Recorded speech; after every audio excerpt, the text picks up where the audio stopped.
Chapter 1. The Storm's Mercy. The storm struck without warning, turning the mountain highway into a death trap of ice and fury. Elena Vasquez gripped the steering wheel of her ancient Honda, her knuckles white as the windshield wipers fought a losing battle against the horizontal snow. 3 months of running, 3 months of looking over her shoulder, and now this, nature itself, seemed determined to drag her back to the life she'd escaped. Come on, she whispered, pressing harder on the gas pedal. The car shuddered and skidded, tires spinning uselessly on the slick asphalt. Through the chaos, she glimpsed a sign. Moonhaven. 15 miles. Just 15 more miles to the small mountain town where she'd hoped to disappear. To start over with nothing but the fake ID in her purse and the last of her savings. The car lurched violently to the right. Elena yanked the wheel, overcorrected, and felt the sickening sensation of losing control completely. Time slowed as the Honda slid sideways, crashed through a guardrail, and tumbled down the steep embankment into the darkness below. When Elena came to, blood trickled down her forehead, and her left arm screamed in agony. The car had come to rest against a massive pine tree. The front end crumpled like an accordion. Through the spider-webbed windshield, she could see nothing but swirling snow and black forest. Her phone showed no signal, of course. The temperature was dropping fast. Elena knew she had minutes, maybe an hour at most, before hypothermia claimed her. She tried to push open the driver's door, but it was jammed tight. Panic clawed at her throat. After everything she'd survived, her stepfather's violence, months of hiding, the terror of being hunted, was this how it would end? Frozen to death in a car wreck in the middle of nowhere? A sound cut through the howling wind. Low, haunting, and unmistakably wild.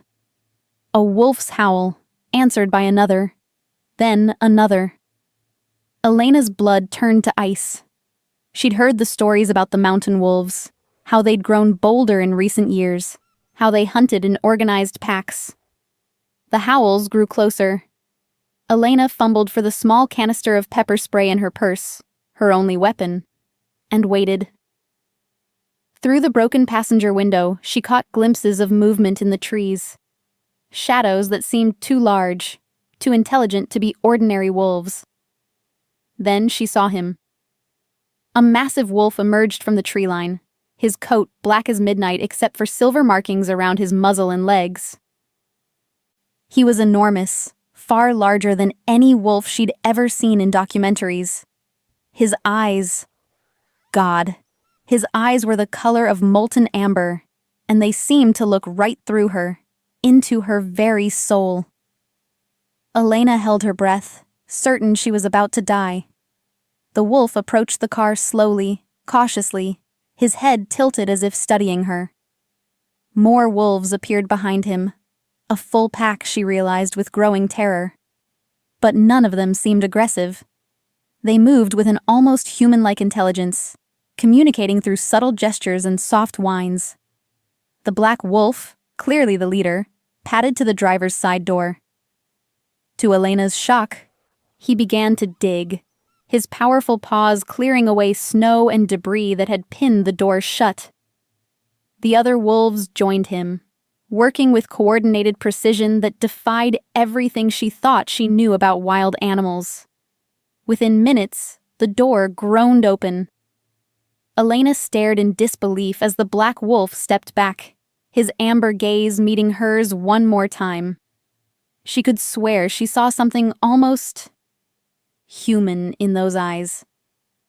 Intelligence, yes, but more than that. Recognition. As if he knew her. The wolves melted back into the forest as quickly as they'd appeared, leaving Elena alone with the impossible. She climbed out of the wreckage on shaking legs, her injured arm cradled against her chest. The storm was already beginning to abate, and in the distance, she could see lights, the town of Moonhaven, reachable now that she was free of the car. As she began the long, painful walk through the snow, Elena couldn't shake the feeling that she was being watched, protected, and that somehow her life had just changed in ways she couldn't begin to understand. Behind her, hidden in the shadows of the pine trees, Kieran Blackwood watched her stumble toward town. His massive wolf form trembled with the effort of restraining himself from following, from ensuring her safety every step of the way. The moment he'd caught her scent on the wind, vanilla and rain, with an underlying sweetness that called to something primal in his soul, he'd known. Mate. The word echoed through his mind like a death sentence.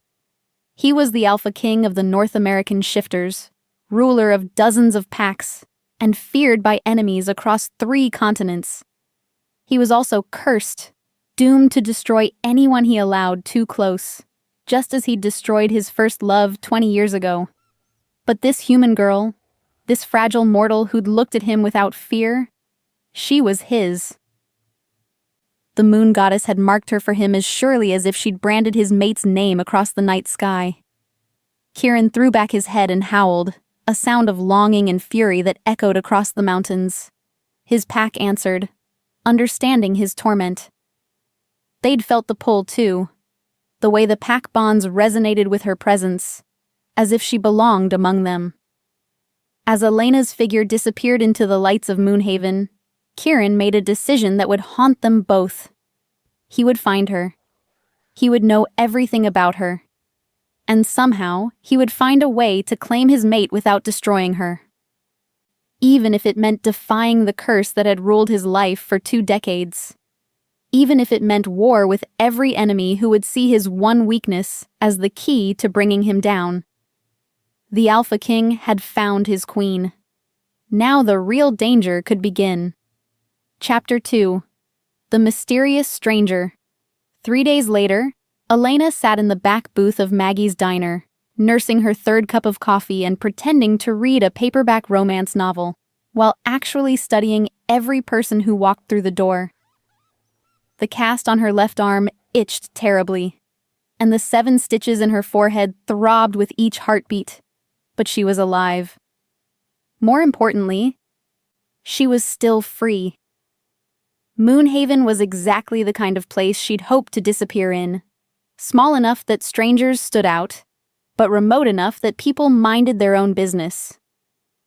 The story she'd given the local doctor about being a traveling nurse taking time off after a bad breakup had been accepted without question. The elderly motel owner, Martha, had even offered her a weekly rate and a part-time job helping with the books. For the first time in months, Elena dared to hope she might actually be safe. The bell above the diner door chimed, and Elena glanced up automatically, then froze. The man who entered was the most stunning individual she'd ever seen in person.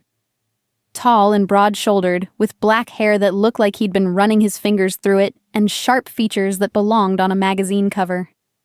He moved with fluid grace, like a predator barely contained in human skin. But it was his eyes that made her breath catch. Amber, the exact same shade as the wolf who'd saved her life 3 nights ago. Impossible, Elena told herself firmly. Wolves and humans don't have the same eye color. You're being paranoid. The stranger's gaze swept the diner and landed on her with laser precision. For a heartbeat, Elena felt exposed, as if he could see straight through her careful facade to the terrified woman underneath. Then his expression shifted to polite curiosity, and he approached her table. "Excuse me," he said, and his voice was pure velvet darkness. "Would you mind if I sat? Everywhere else seems to be taken." Elena looked around the nearly empty diner. Only 2 other tables were occupied, and raised an eyebrow. He smiled, a slow, devastating curve of lips that made her stomach do flip-flops. "Okay," she said cautiously, closing her book. "But I should warn you, I'm terrible company. I don't do small talk." "Perfect," he said, sliding into the booth across from her. "Neither do I." This close, Elena could see that he was even more gorgeous than she'd first thought.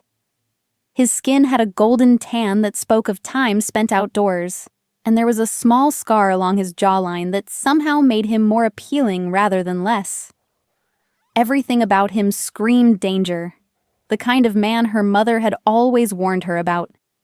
The kind of man Marcus had pretended to be before showing his true colors. "I'm Kieran," he said, extending a hand. "Kieran Black."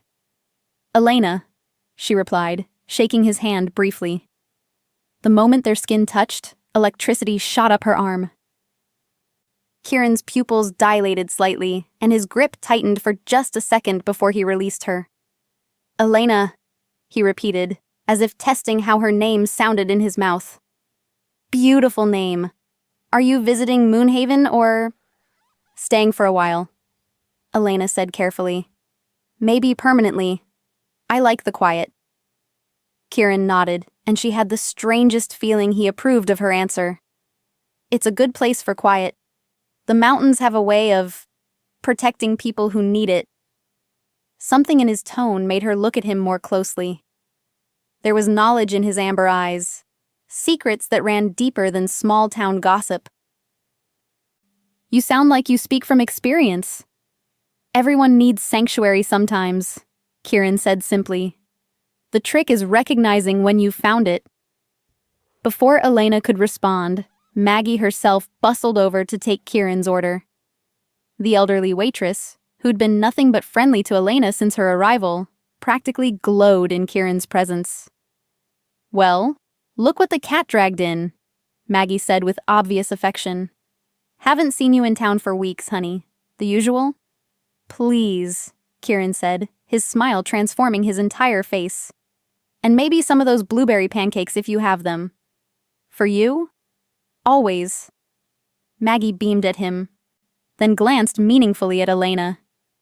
"I see you've met our newest resident. Elena's going to be helping me with the motel books." "Is she now?" Kieran's attention returned to Elena with renewed intensity. "That's fortunate. I have a feeling she's going to fit in perfectly here." After Maggie left, an odd silence settled between them. Elena found herself studying Kieran's face, looking for— what? Proof that he was somehow connected to the wolf from the storm? It was insane. Wolves were wolves, and men were men, and the two never mixed outside of fairy tales and horror movies. But there was something about him. The way he moved. The way his eyes seemed to track every small sound in the diner. The way he sat perfectly still, yet somehow gave the impression of barely contained energy, like he was holding himself back from something. "Can I ask you something?" Elena said impulsively.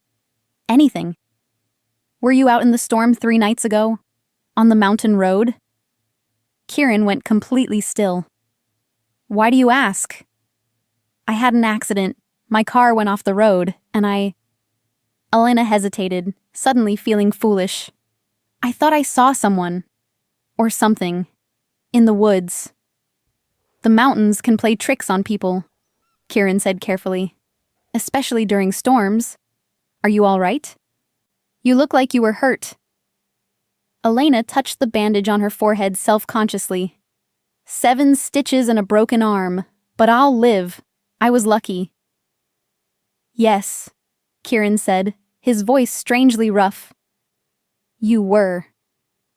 Maggie returned with Kieran's coffee and pancakes, breaking the tension. As he ate, Elena found herself relaxing despite her better judgment. Kieran was easy to talk to once she got past the initial intensity. He asked thoughtful questions about her supposed nursing career, shared amusing stories about Moonhaven's quirky residents, and made her laugh for the first time in months. He was also, Elena gradually realized, subtly interrogating her. Not in an obvious way. He was too smooth for that. But every seemingly casual question was designed to learn more about her background, her plans, her reasons for coming to Moonhaven. When she deflected or gave vague answers, he didn't push, but she could see him filing away every evasion. "I should go," Elena said finally, checking her watch. She'd been sitting with him for over 2 hours, longer than she'd intended. "Martha's expecting me." "Of course." Kieran stood when she did, the gesture automatic and old-fashioned. "It was a pleasure meeting you, Elena. I hope we'll see each other again soon." "It's a small town," Elena said. "I'm sure we will." As she walked toward the door, Elena felt his eyes on her back like a physical touch. At the last second, she turned around and caught him watching her with an expression of such raw hunger that her breath caught. Then his face smoothed into polite friendliness, and she wondered if she'd imagined it. Outside the diner, Elena took a shaky breath of mountain air and tried to calm her racing heart. Kieran Black was dangerous, not in the way Marcus had been dangerous, with his fists and his rage, but in a completely different way. He made her want things she'd sworn off forever. Made her think about trust and desire and all the ways a woman could lose herself in the wrong man. What she didn't know was that inside the diner, Kieran was fighting a battle of his own. His mate was even more perfect than he'd imagined. Intelligent, cautious, wounded in ways that called to his protective instincts. The lies she'd told him about her identity and her past didn't matter. He could smell the fear on her, the desperation of someone running from something terrible. Whatever she was hiding from, he would destroy it. Whatever had hurt her, he would make it pay. But first, he had to find a way to get close to her without triggering the curse that had already begun to stir in his blood. The moment he'd touched her hand, he'd felt it. The dark magic that demanded he claim her, possess her, bind her to him in ways that would ultimately consume them both.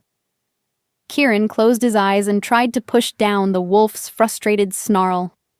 His mate was here, within reach, and every instinct screamed at him to take her, mark her, make her his in every way possible. Instead, he would have to court her like a human, slowly, carefully, hoping against hope that he could find a way to break his curse before it destroyed the only woman he'd ever truly wanted. The game had begun, and the stakes had never been higher. Chapter 3. Dangerous Undercurrents. Over the next 2 weeks, Elena saw Kieran Black everywhere.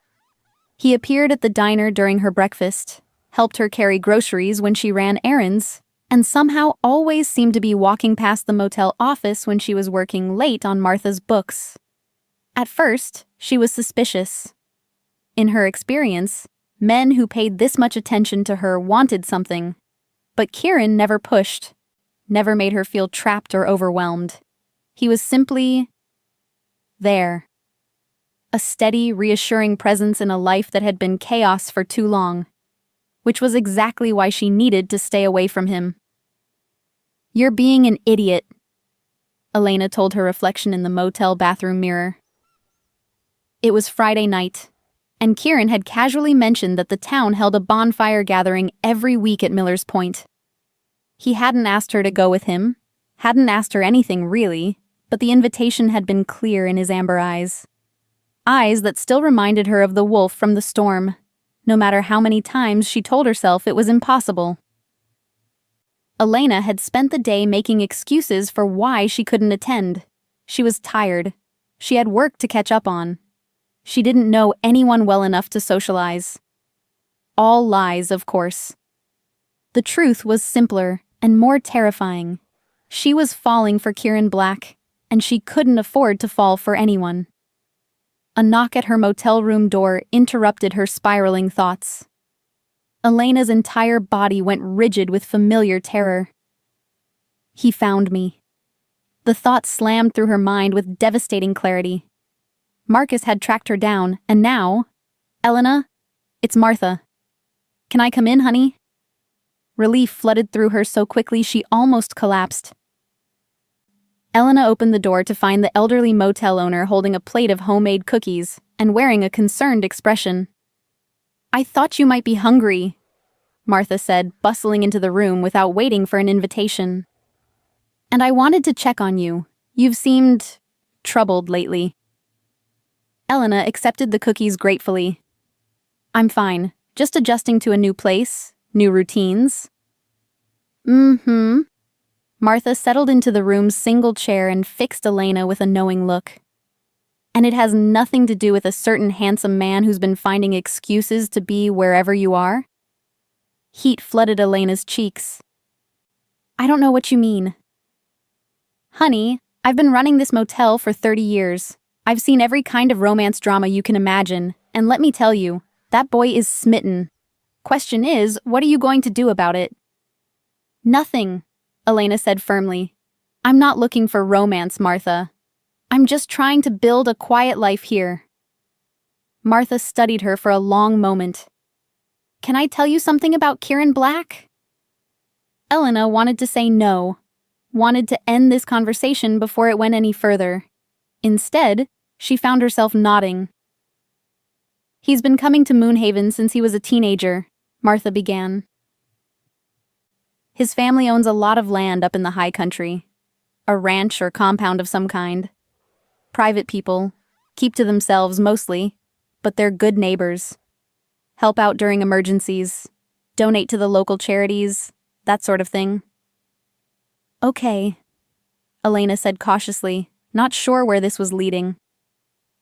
In all those years, I've never once seen Kieran show interest in a woman the way he's been showing interest in you, Martha continued. Not that he's been celibate. Lord knows he's had his share of admirers, but it's always been casual, surface level. With you, it's different. Elena's heart did something complicated in her chest. Different how? Martha smiled. Like he's finally awake after years of sleepwalking. Like you matter in ways the others never did. Before Elena could respond, Martha stood up and headed for the door. The bonfire starts at sunset, she said casually. It's about a 15-minute walk up the main trail. Bring a jacket. Mountain nights get cold, even in summer. Alone again, Elena stared at the cookies and tried to convince herself that staying in her room was the smart choice. The safe choice. She'd learned the hard way that men like Kieran, gorgeous, confident, seemingly perfect, always had a dark side.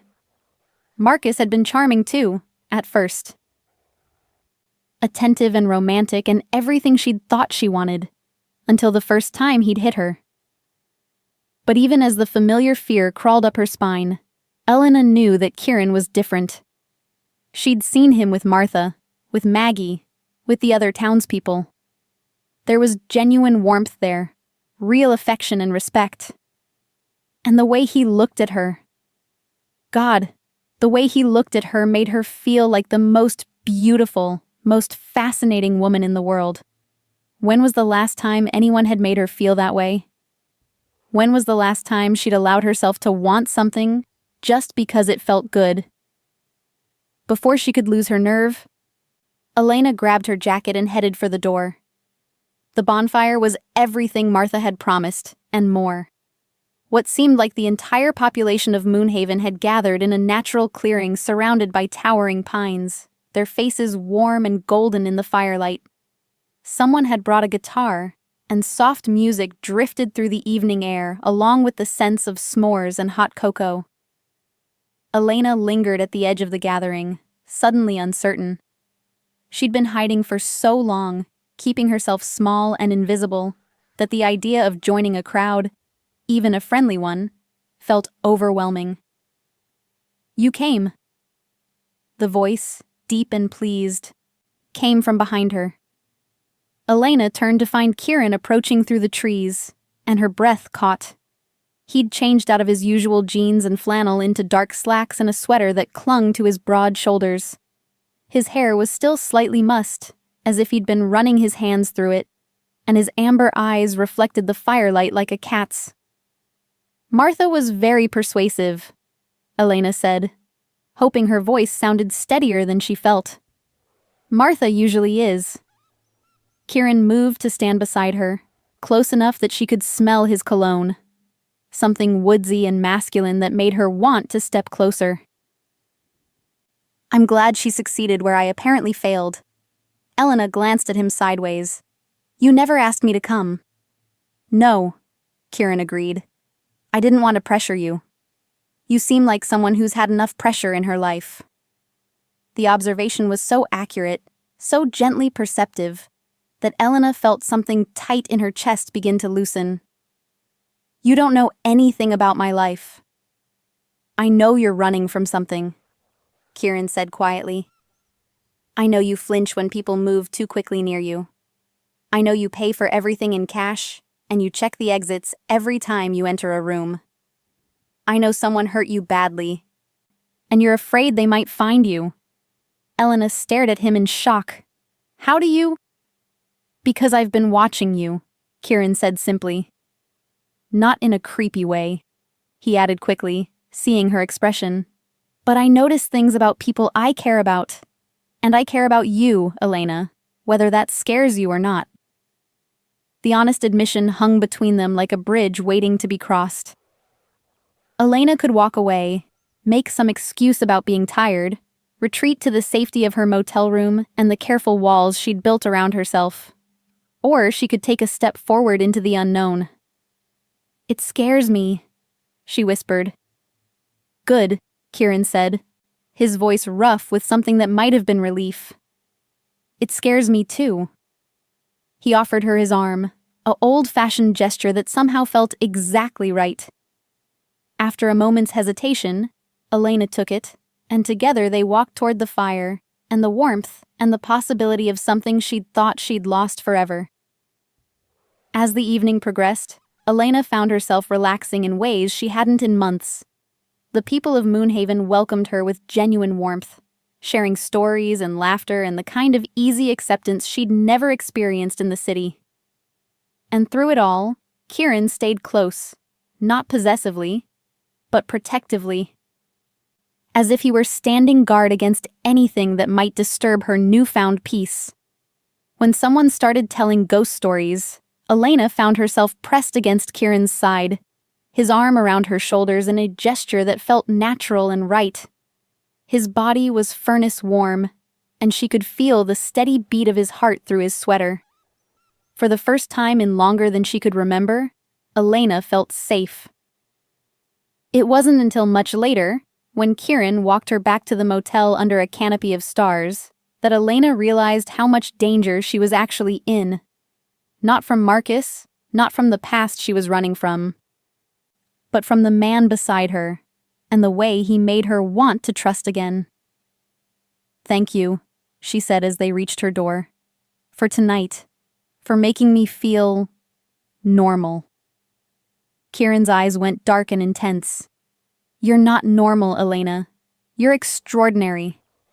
And someday, when you're ready, I'd like to show you just how extraordinary you really are. Before she could respond, he leaned down and pressed a soft kiss to her forehead, chaste, gentle, and somehow more intimate than anything she'd ever experienced. Then he stepped back, hands clenched at his sides as if he were fighting the urge to reach for her again. Good night, he said, his voice strained. Sweet dreams. Elena watched him disappear into the darkness, her heart racing and her skin still tingling from that single, innocent kiss. She touched her forehead where his lips had been and knew, with absolute certainty, that everything had changed.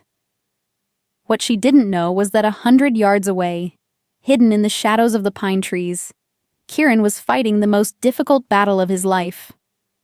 Every instinct, every fiber of his being, screamed at him to go back, to claim his mate properly, to mark her as his in ways that would leave no doubt about who she belonged to. But he'd seen the fear in her eyes, smelled the trauma that clung to her like smoke. Someone had hurt her, badly, and until he dealt with that threat, until she was truly safe and ready to accept what lay between them, he would have to be content with stolen moments and gentle touches, even if it killed him. Even if the curse grew stronger with every passing day, demanding blood and possession, and the kind of primal claiming that would destroy them both. The Alpha King would court his queen like a human gentleman, no matter what it cost him. Because she was worth any price, even his own sanity. Chapter 4. hearts breaking open. The nightmare came at 3 a.m, as it always did. Elena jerked awake, gasping and drenched in sweat, Marcus's voice still echoing in her ears. "You can't hide from me forever, little dove. I own you. I'll always find you." She stumbled to the bathroom and splashed cold water on her face, trying to wash away the phantom sensation of his hands on her throat. In the mirror, her reflection looked hollow and haunted, exactly how she'd looked during those final months with him, when the bruises had become harder to hide and the lies had gotten more elaborate. A soft knock at her door made her freeze. It was too early for Martha, too late for anyone with innocent intentions. Elena's blood turned to ice as her mind immediately jumped to the worst possible scenario. "Elena?" The voice was low, concerned, and blessedly familiar. "Are you all right? I thought I heard someone crying." "Kieran." Elena's knees nearly buckled with relief. She wrapped her robe around herself and opened the door to find him standing in the pre-dawn darkness, wearing jeans and a hastily thrown-on shirt, his hair disheveled, and his amber eyes bright with worry. "I'm fine," she said automatically, the lie that had become second nature during her months with Marcus. Kieran studied her face in the dim light from her room, taking in her pale complexion and the tears she hadn't realized were still falling. "No," he said gently. "You're not." Elena wanted to close the door, to retreat behind her walls and pretend this moment had never happened. Instead, she found herself stepping aside to let him in. Maybe it was the exhaustion, or the way he looked at her without judgment, or simply the fact that she was so tired of carrying her fears alone. "Nightmare," she said as Kieran closed the door behind him. "They come sometimes." "About what happened before you came here?" Elena wrapped her arms around herself, suddenly cold despite the summer warmth. "Among other things." Kieran moved carefully, telegraphing his intentions before settling onto the room's small couch. He left plenty of space between them, never crowding, never making her feel trapped. "Do you want to talk about it?" "Not particularly." Elena sank into the chair across from him, putting the coffee table between them like a barrier. "What are you doing here, Kieran? It's 3 a.m. A flush crept up his neck. I couldn't sleep. I was taking a walk, and I heard." He trailed off, looking uncertain for the first time since she'd met him. "You were walking past the motel at 3 a.m.? Elena raised an eyebrow despite her emotional exhaustion. "That's quite a coincidence." "I live about a mile up the mountain," Kieran said. "Sometimes I walk down to town when I can't sleep. The road passes right by here." It was plausible, Elena supposed, but something in his expression suggested there was more to the story. "Can't sleep often?" "More often than I'd like." Kieran leaned forward, his eyes intense. "Elena, I know we haven't known each other very long, but if someone is threatening you, if someone is the reason you can't sleep at night, I can help." Elena laughed, but there was no humor in it. "You don't even know what you're offering." "Try me." The simple words, spoken with such quiet conviction, broke something open inside her chest. Before she could stop herself, the story began pouring out. The whirlwind romance with Marcus, the subtle control that had gradually tightened around her like a noose, the first slap that had shocked them both, the escalating violence that had become her daily reality. "He said he loved me," Elena whispered, staring down at her hands. "Even when he was hurting me, he said it was because he loved me so much he couldn't stand the thought of losing me." And I believed him. For so long I believed him, because I'd never had anyone care about me like that before. Kieran's hands were clenched into fists on his knees, but his voice remained gentle. "What finally made you leave?" Elena touched her throat unconsciously. "He tried to strangle me. Said if he couldn't have me, no one could. I passed out, and when I woke up, He was gone, called away on a business trip. I had maybe 6 hours before he'd be back, so I took what I could carry and ran. How long ago? 4 months. I've been moving every few weeks, paying cash for everything, using fake names.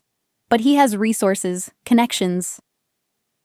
He hired a private investigator to track me down twice. Both times I barely got away. Kieran was quiet for so long that Elena finally looked up at him. What she saw in his face made her breath catch. Rage so pure and cold it was like looking into the heart of a blizzard. "What's his full name?" Kieran asked, and his voice was barely human. "Marcus Volkov. He's a real estate developer in Chicago, has ties to some very unpleasant people." "Kieran, you can't... Whatever you're thinking, you can't get involved. He's dangerous." "So am I." The words were spoken so quietly, with such absolute certainty, that Elena felt a chill run down her spine. For a moment, Kieran looked like someone else entirely, someone capable of terrible things, someone who would tear the world apart to protect what belonged to him. Then his expression softened, and he was just Kieran again. Kind, patient Kieran, who brought her coffee and made her laugh and looked at her like she hung the moon. "I'm sorry," he said.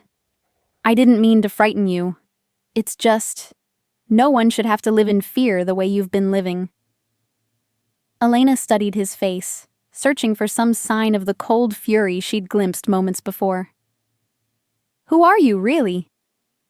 And don't tell me you're just some rancher who owns property up the mountain. There's more to you than that." Kieran was quiet for a long moment, clearly weighing his words. "I have a large family," he said finally, "and we're very protective of each other.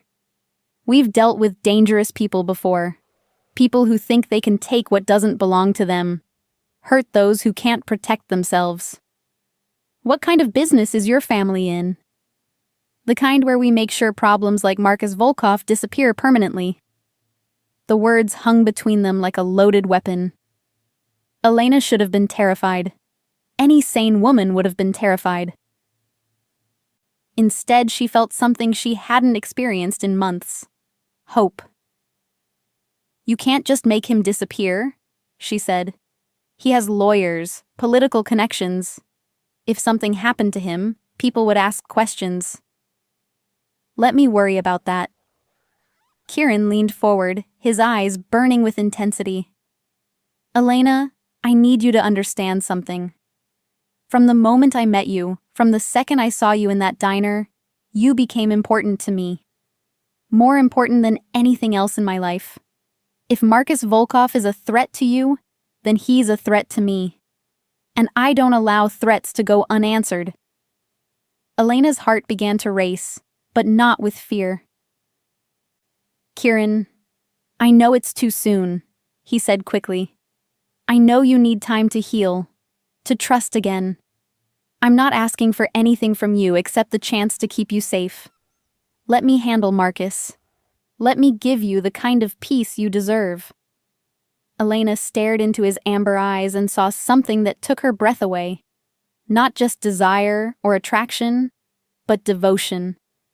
The kind of fierce, protective love she dreamed about as a little girl, before Marcus had taught her that love was just another word for possession. "I don't understand," she whispered. "Why would you do this for me? We barely know each other." Kieran reached across the coffee table and very gently took her hand in both of his. His skin was warm, calloused from outdoor work, and completely steady despite the emotional intensity radiating from him. "Because you're mine," he said simply.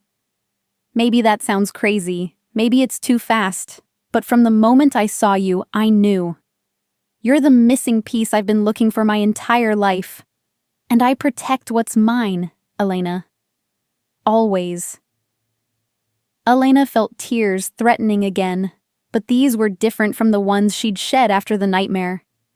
These were tears of relief, of gratitude, of something that might actually be hope. "I don't know how to do this," she admitted. "How to trust someone again. How to believe that you won't turn into him." Then don't trust me yet, Kieran said. Just let me prove to you that not all men are monsters. Let me show you what it feels like to be cherished instead of controlled. Elena looked down at their joined hands and made a decision that felt like jumping off a cliff. Okay. Okay? Help me, she whispered. I'm so tired of running, Kieran. I'm tired of being afraid all the time. If you can really make him stop, if you can give me my life back. Okay. Kieran lifted her hand to his lips and pressed a gentle kiss to her knuckles. I promise you, Elena, Marcus Volkov will never hurt you again. You have my word. As dawn broke over the mountains, Elena allowed herself to believe that maybe, just maybe, her nightmare was finally coming to an end. What she didn't know was that for Kieran, the real battle was just beginning, not just against Marcus, but against the curse that demanded he claim her completely, and the enemies who would see her as his greatest weakness. But first, he had a promise to keep. And the Alpha King always kept his promises. Chapter 5. The hunt begins. Marcus Volkov stood in the abandoned warehouse on the outskirts of Chicago, studying the photographs spread across the metal table. His private investigator, a weaselly man named Davidson, shifted nervously beside him. The trail went cold in Denver, Davidson said, mopping sweat from his forehead despite the warehouse's chill. But I picked it up again in a small mountain town called Moonhaven. She's been there for almost 3 weeks now. Marcus picked up one of the photos, a long-distance shot of Elena entering a small diner. Even in the grainy image, she looked beautiful. His beautiful little dove, trying so hard to fly away from the cage where she belonged. 3 weeks? Marcus's voice was deceptively calm. Davidson flinched anyway. She's gotten better at covering her tracks, paying cash, using fake names, avoiding cameras, but everyone makes mistakes eventually. Indeed they do. Marcus set down the photo and fixed Davidson with a stare that made the smaller man squirm. What else? There's a complication, Davidson admitted reluctantly. She's not alone anymore. Local sources say she's been spending time with a man named Kieran Black. Family owns a lot of land up in the mountains. Marcus felt rage bloom in his chest like a poisonous flower. His Elena, his sweet, innocent Elena, letting another man touch what belonged to him. Show me. Davidson slid another photograph across the table. This one showed Elena and a tall, dark-haired man walking together, her hand tucked into the crook of his arm. The man was annoyingly handsome in a rugged, outdoorsy way that Marcus knew women found appealing. More importantly, he was touching Elena, protecting her, making her smile in a way she hadn't smiled at Marcus in months before she'd run. What do you know about him? Marcus asked, his voice deadly quiet. That's where it gets interesting, Davidson said. Kieran Black doesn't exist in any database I can access.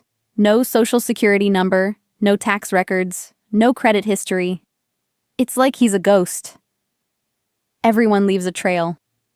Not this guy. Near as I can tell, his entire family operates off the grid. But here's the thing. Locals talk about them like they're some kind of royalty. Influential, powerful, not people you want to cross. Marcus studied the photograph more closely. There was something about Kieran Black that set his teeth on edge, something predatory in the way he held himself despite the casual pose. This wasn't some simple mountain man Elena had charmed with her innocent act. This was someone dangerous, which made him a problem. I want everything you can find on the Black family, Marcus ordered. Property records, business licenses, anything that might give me leverage. And I want surveillance on Elena. I need to know her routines, where she goes, who she talks to. Sir, I should mention, Moonhaven isn't exactly hospitable to strangers asking questions. It's the kind of place where everyone knows everyone, and outsiders stick out like sore thumbs. Marcus smiled, and Davidson actually took a step backward. Then we won't be asking questions, will we? We'll be watching, waiting. And when the time is right, we'll remind my dear Elena exactly who she belongs to. 3 days later, Elena was restocking the motel's vending machine when she felt eyes on her back. The sensation was so strong, so distinctly unpleasant, that she turned around immediately. The parking lot appeared empty except for Martha's car and her own beat-up Honda, but the feeling persisted. Someone was watching her. Elena finished her task quickly and hurried back to the motel office, her skin crawling with familiar dread. She told herself it was paranoia, a side effect of months spent looking over her shoulder. But as the day wore on, the feeling only grew stronger. "You seem jumpy today," Martha observed as Elena dropped a stack of invoices for the 3rd time. "Just tired," Elena lied, forcing a smile. "I didn't sleep well last night." Martha studied her with the shrewd eyes of someone who'd seen her share of trouble. "Honey, if something's worrying you—" "I'm fine," Elena said quickly. Too quickly. Before Martha could press further, the office door chimed and Kieran walked in. Elena felt her tension ease automatically, the way it always did when he appeared. Over the past few days, since their middle-of-the-night conversation, he'd become her anchor in a world that still felt uncertain and dangerous. "Ladies," Kieran said, his easy smile encompassing both of them. But Elena noticed the way his eyes swept the office, checking corners and exits with the automatic efficiency of someone trained in security. "Kieran, perfect timing," Martha said. "I was just telling Elena she looks like she could use some fresh air. Why don't you two go for a walk?" "I have work to finish," Elena protested. "Nothing that can't wait," Martha said firmly. "Go on, get out of here." "The mountains are too beautiful to waste sitting inside." Kieran extended his hand. "What do you say? Trust me to show you something special?" Elena hesitated for only a moment before taking his hand. The moment their skin touched, the persistent feeling of being watched faded. Whatever else Kieran Black might be, his presence made her feel safe. They walked in comfortable silence through the town's main street and onto a hiking trail that wound up into the foothills. The afternoon was perfect. Warm sunshine filtered through towering pines, and the air smelled of pine needles and wildflowers. Elena found herself relaxing for the first time all day. "There," Kieran said after about 20 minutes of hiking. "This is what I wanted to show you." They'd emerged into a small clearing that offered a breathtaking view of the valley below. Moonhaven looked like a toy village from this height, nestled between green mountains that stretched to the horizon. A small stream bubbled nearby, creating a natural soundtrack of peace and solitude. "It's beautiful," Elena breathed, settling onto a fallen log that served as a natural bench. "I come here when I need to think," Kieran said, sitting beside her. "It helps put things in perspective." They sat quietly for a while, watching clouds cast shadows across the valley floor. Elena felt her earlier anxiety melting away, replaced by a contentment she was still learning to trust. "Kieran," she said finally, "can I ask you something?" "Anything." "That night when we talked about Marcus, you said your family deals with dangerous people. What did you mean by that?" Kieran was quiet for so long that Elena wondered if she'd overstepped. When he finally spoke, his voice was careful, measured. "My family has always protected this territory," he said. "These mountains, the people who live here. Sometimes that means dealing with threats that the law can't or won't handle." "What kind of threats?" "Drug runners using the mountain passes. Land developers trying to force out families who've lived here for generations. Men who think they can come here and hurt innocent people without consequences." Elena studied his profile, noting the hard line of his jaw. "You're talking about vigilante justice." "I'm talking about protection," about making sure that predators understand there are still places in this world where their kind isn't welcome. A chill ran down Elena's spine, not of fear, but of recognition. You're going after Marcus, aren't you? That's why you've been asking questions about him. Kieran turned to face her fully, his amber eyes blazing with intensity. Elena, I need you to understand something. Men like Marcus Volkov are cancer. They spread their poison wherever they go, destroying everything beautiful and innocent they touch. The only way to stop them is to cut them out completely. What if he has protection? He's not some small-time criminal, Kieran. He has money, connections, people who owe him favors. Then they'll learn that money and connections mean nothing when you threaten what belongs to the Black family. The words sent heat spiraling through Elena's chest. The way Kieran said it, with such absolute conviction, made her believe that maybe, just maybe, Marcus really could be stopped. When? She asked quietly. Soon. I'm waiting for some information from my brothers. And then... Kieran's smile was sharp as a blade. Then Marcus Volkov will discover what happens to men who hurt what's mine. Elena leaned against his shoulder, drawing comfort from his strength and warmth. For the first time in months, she dared to imagine a future where she wasn't afraid. Where she could walk down a street without checking over her shoulder, sleep through the night without nightmares, maybe even learn to love again. What she didn't know was that 300 yards away, hidden in the tree line with a high-powered camera, Davidson was photographing every moment of their interaction. His instructions had been clear. Document Elena's new life, identify her weaknesses, and find the best way to isolate her from anyone who might protect her. By the time Elena and Kieran made their way back down the mountain, Davidson had already uploaded the photos to his encrypted server and sent a message to his employer. Target acquired. Ready to proceed on your command. The trap was set. Now all Marcus had to do was spring it. But what Marcus didn't understand, what his hired investigator couldn't possibly know, was that Kieran Black was no ordinary man. He was the alpha king of the largest werewolf pack in North America, and he'd just caught the scent of a threat to his mate. The hunt was about to begin, and this time, Marcus Volkov was the prey. Chapter 6. Revelations in Moonlight. Elena woke to the sound of howling. Not one voice, but many. A wild chorus that seemed to echo from every direction at once. She sat up in bed, disoriented and slightly afraid. She'd been living in Moonhaven for almost a month now, and she'd never heard anything quite like this. The digital clock read 2:47 a.m. Outside her motel window, the full moon hung heavy and silver in the star-scattered sky. The howling rose again, closer this time, and Elena felt something stir in her chest. Not fear, exactly, but recognition. As if some part of her understood what those voices were saying.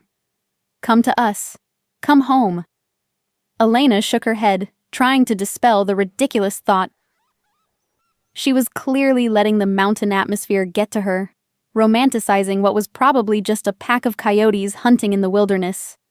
But as she reached for her water glass, she noticed her hands were shaking. A soft knock at her door made her freeze. The howling had stopped as abruptly as it had begun, leaving the night unnaturally quiet. Elena? Kieran's voice, low and urgent. Are you awake?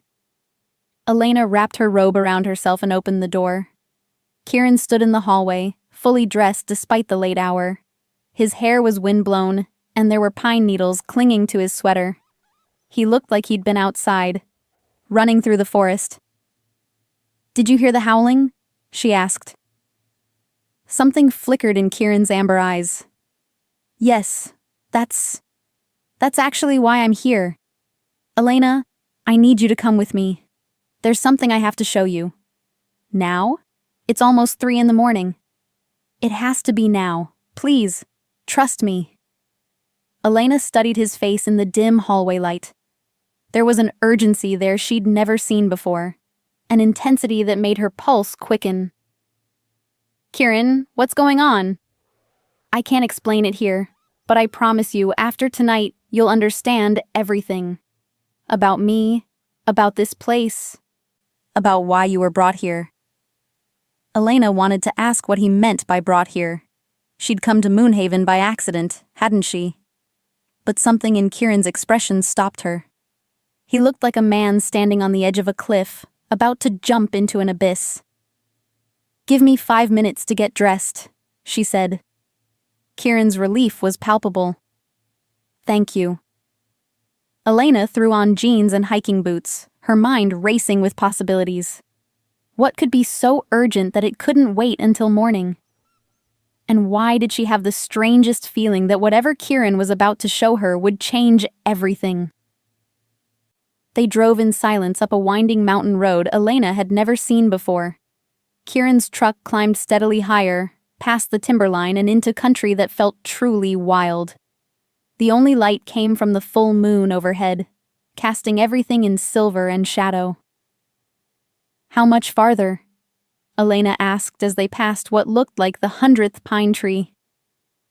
"We're here," Kieran said, pulling into a clearing that seemed to appear out of nowhere. Elena climbed out of the truck and found herself in what could only be described as a natural amphitheater. Ancient trees formed a perfect circle around a grassy meadow, their branches creating a living cathedral under the stars. And in the center of the clearing— "Oh my God," Elena breathed. There were dozens of them. Wolves of every size and color, from massive silver beasts to smaller, more delicate creatures with coats like spun moonlight. They sat in perfect silence, watching her with intelligent eyes that seemed far too human for comfort. Elena took an instinctive step backward, but Kieran caught her arm gently. "Don't be afraid," he said. "They won't hurt you. They've been waiting to meet you." "Waiting to—" Elena's voice trailed off as she focused on the largest wolf in the group. He was enormous, with a coat of pure black except for silver markings around his muzzle and legs.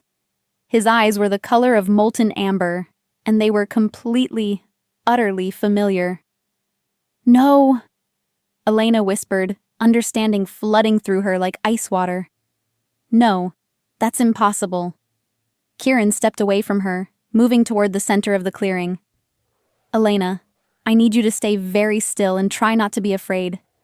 What you're about to see, it's going to be difficult to accept."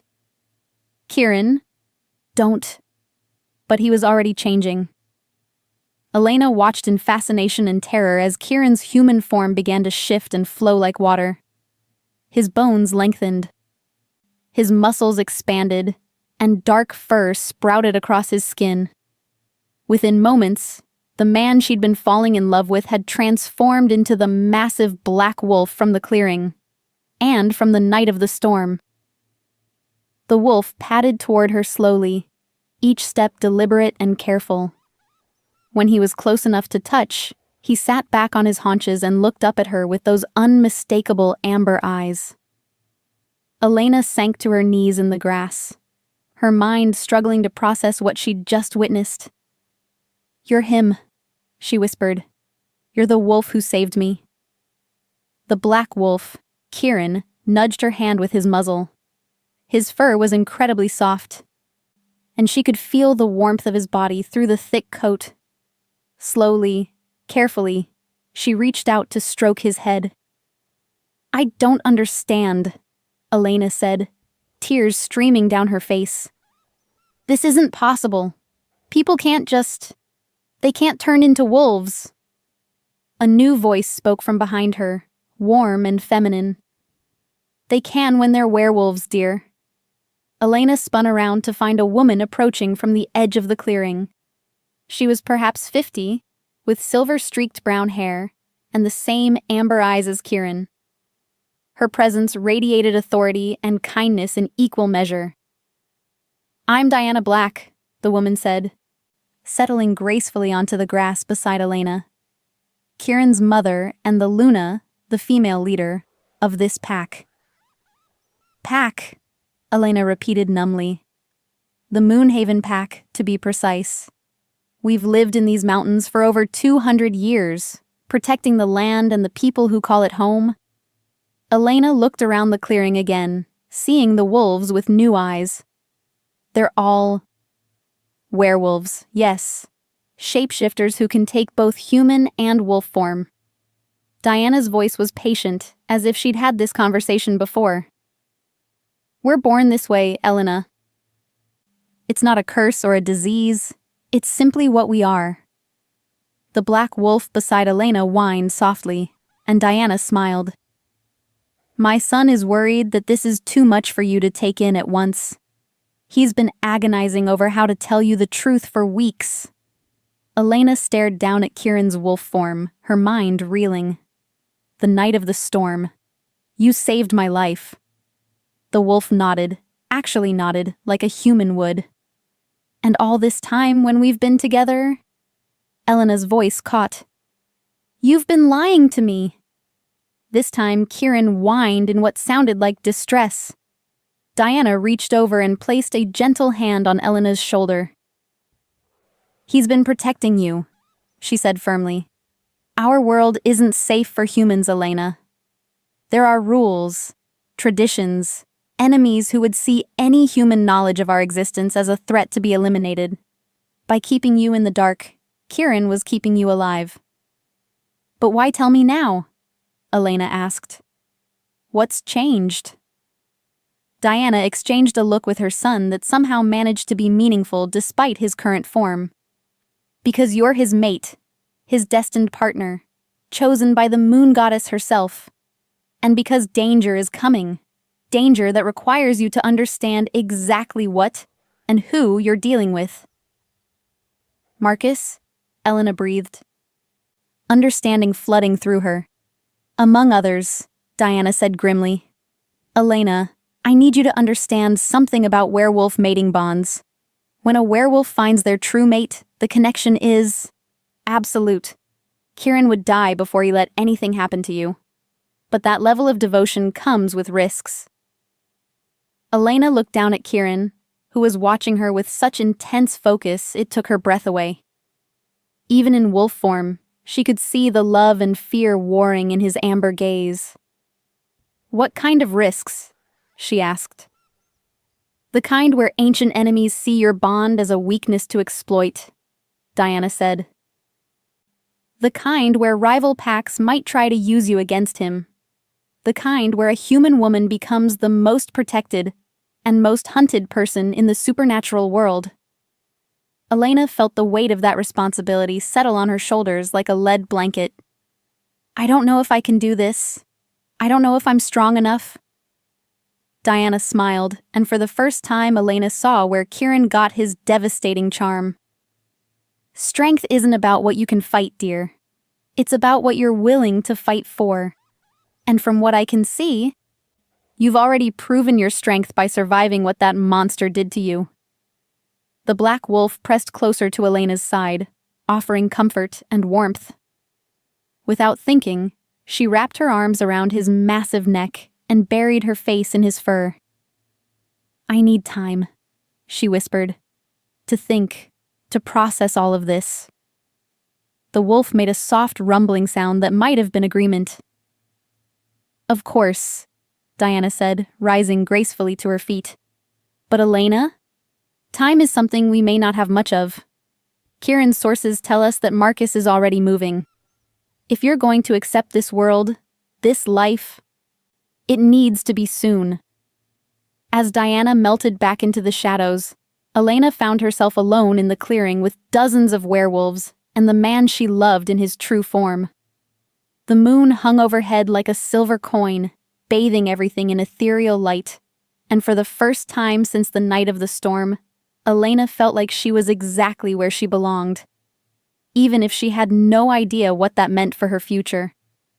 Change back, she whispered to Kieran. Please, I need to see you, the real you. The transformation was just as magical in reverse. Within moments, Kieran knelt before her in human form. naked and vulnerable and more beautiful than she'd ever seen him. "Elena," he said, his voice rough with emotion. "I'm sorry. I'm so sorry I lied to you." Elena reached up and cupped his face in her hands, feeling the familiar warmth of his skin. "You're him," she said wonderingly. "You're really him. The wolf who saved me. The man who's been protecting me. They're the same person." "I've been yours since the moment I caught your scent," Kieran said. "In wolf form or human form, I belong to you completely." Elena leaned forward and kissed him then, pouring all of her confusion and fear and desperate love into the contact. When they broke apart, both of them were breathing hard. "What happens now?" she asked. Kieran's smile was fierce and tender and completely alpha. "Now we go to war for our future. And Elena, we're going to win." Around them, the pack howled their agreement to the moon. Chapter 7. The Choice. Elena spent the next 3 days in a state of emotional whiplash. Everything she thought she knew about the world had been turned upside down, and she was struggling to find her footing in this new reality where werewolves were real, and the man she loved could transform into a creature of legend. Kieran was patience itself, answering her endless questions and giving her space to process. But Elena could see the tension in his shoulders, the way his eyes constantly swept their surroundings for threats. Whatever was coming, it was coming soon. "You need to eat," Martha said, sliding a plate of eggs and toast across the diner table. "You've lost weight you can't afford to lose." Elena looked down at the food without appetite. "I'm fine. Honey, I've been watching people long enough to know the difference between fine and falling apart. What's got you so twisted up?" Elena almost laughed. If only she could explain that she'd discovered her boyfriend was a werewolf, and she was apparently destined to be the mate of an alpha king. Instead, she just shook her head. "Man troubles," she said, which wasn't entirely a lie. "Ah." Martha settled into the booth across from her with her own coffee. "Want to talk about it?" Before Elena could answer, the diner door chimed and a man in an expensive suit walked in. Elena took one look at him and felt her blood turn to ice. Davidson, Marcus's private investigator. Elena forced herself to remain calm, to keep her expression neutral, but inside she was screaming. How had he found her? She'd been so careful, so cautious about covering her tracks. Davidson's eyes swept the diner and landed on her with laser precision. His smile was oily and triumphant as he approached her table. "Elena Vasquez," he said, his voice carrying clearly across the nearly empty diner. "Or should I say Elena Matthews? Elena Rodriguez? You've used so many names, it's hard to keep track." Martha looked between them with growing alarm. "Elena, who is this man?"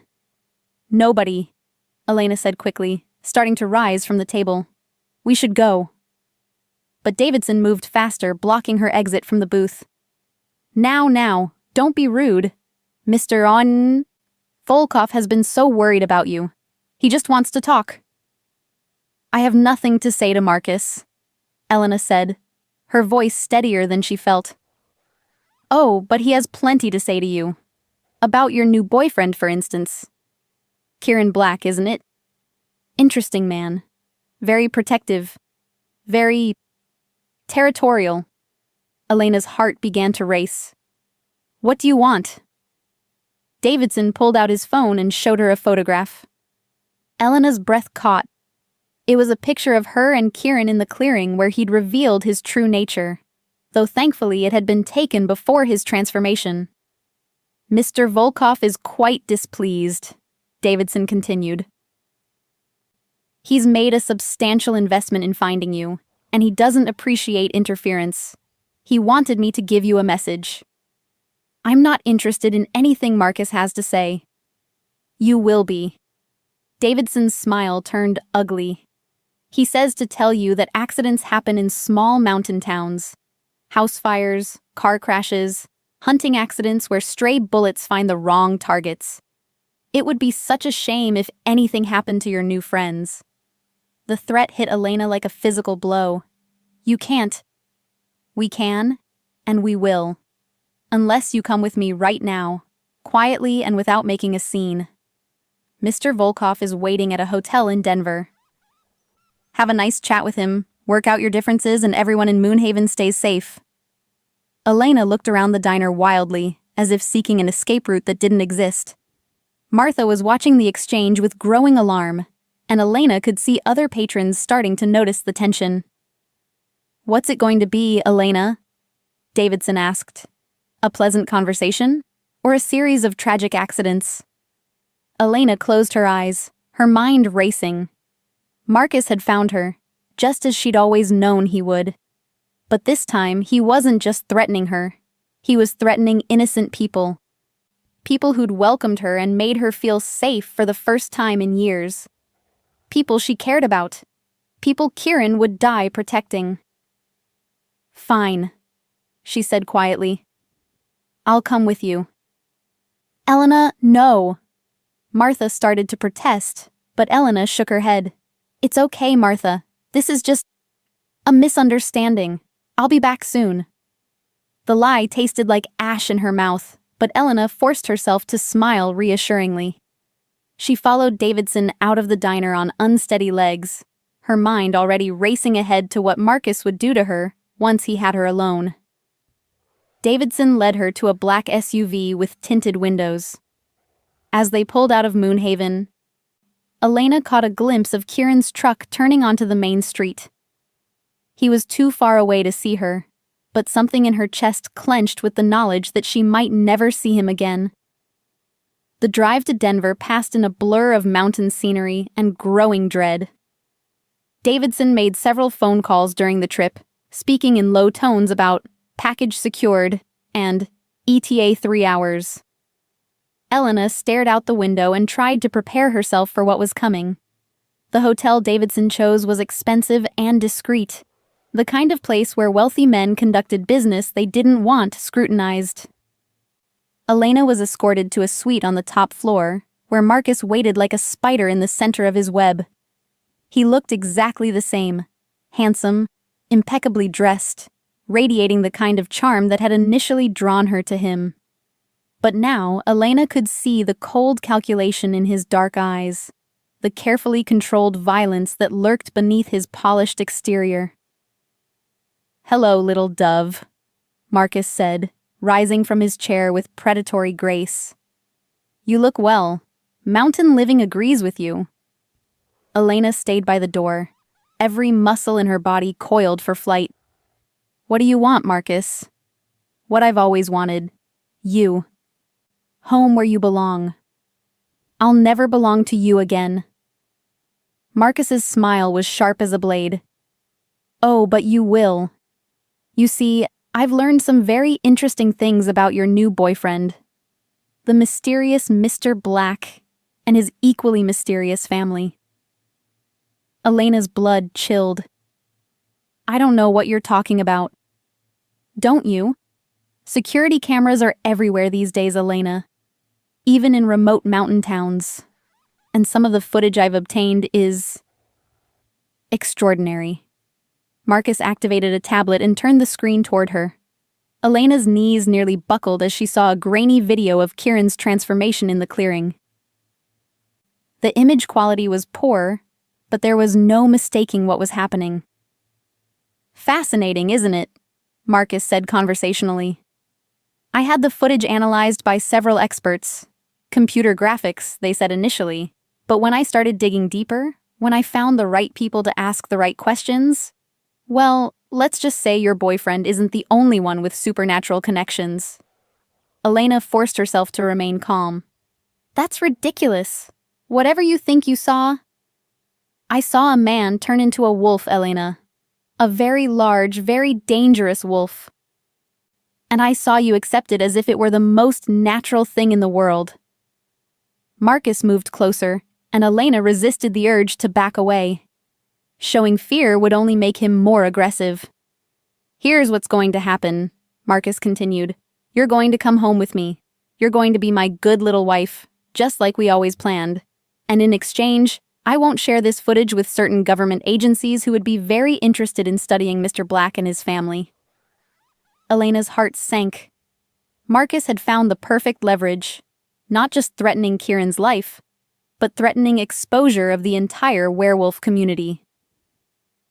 You're insane, she whispered. I'm in love, Marcus corrected. And I protect what I love, no matter what it costs. Surely you can understand that. After all, you ran away to protect yourself. Now you get to sacrifice yourself to protect them. Elena stared at the man who had once represented everything she thought she wanted in life. Marcus was right about one thing. She would sacrifice herself to protect Kieran and his pack. But he was wrong about something else. She wasn't the same terrified woman who had fled Chicago 4 months ago. She was stronger now, braver, more willing to fight for what mattered. And what mattered was getting word to Kieran about what Marcus knew. I need time to think, Elena said finally. You have until tomorrow morning, Marcus said. Then we go home, and your werewolf boyfriend learns what happens to freaks who interfere with my property. That night, locked in the hotel room with guards posted outside her door, Elena stared out at the city lights and tried to figure out how to warn Kieran without making things worse. Marcus thought he held all the cards, but he didn't understand what he was dealing with. He didn't know he'd just declared war on the Alpha King. And Elena, despite her fear, found herself smiling for the first time since Davidson had walked into the diner. Marcus Volkov had made a critical error. He'd assumed that loving Kieran would make her weak. He was about to learn just how wrong he was. Chapter 8. The Alpha's Fury.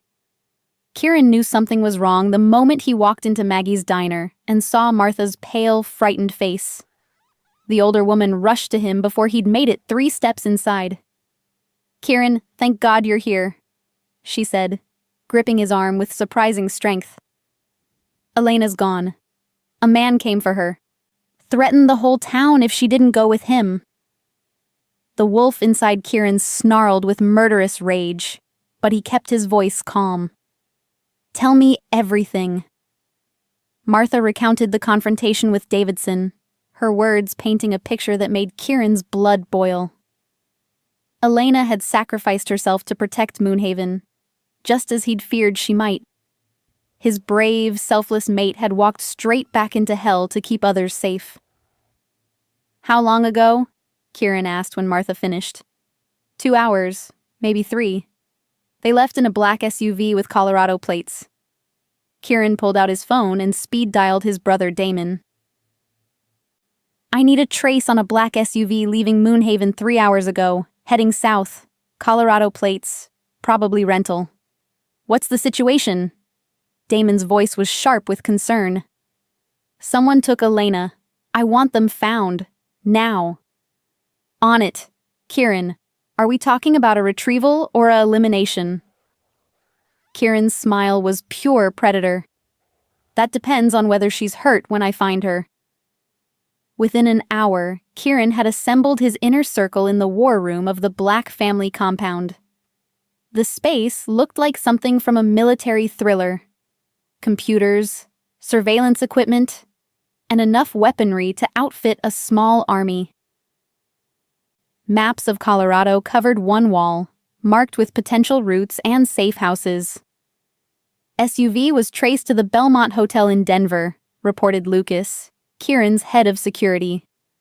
Registered to a shell company owned by Marcus Volkov. Clever, Diana said grimly. She'd shifted into full Luna mode, her maternal warmth replaced by cold, tactical thinking. He's not trying to run. He wants a confrontation. He'll get one, Kieran growled. I want assault teams positioned around the hotel perimeter. No one gets in or out without my authorization. Kieran, his father, Michael, spoke for the first time since they'd gathered.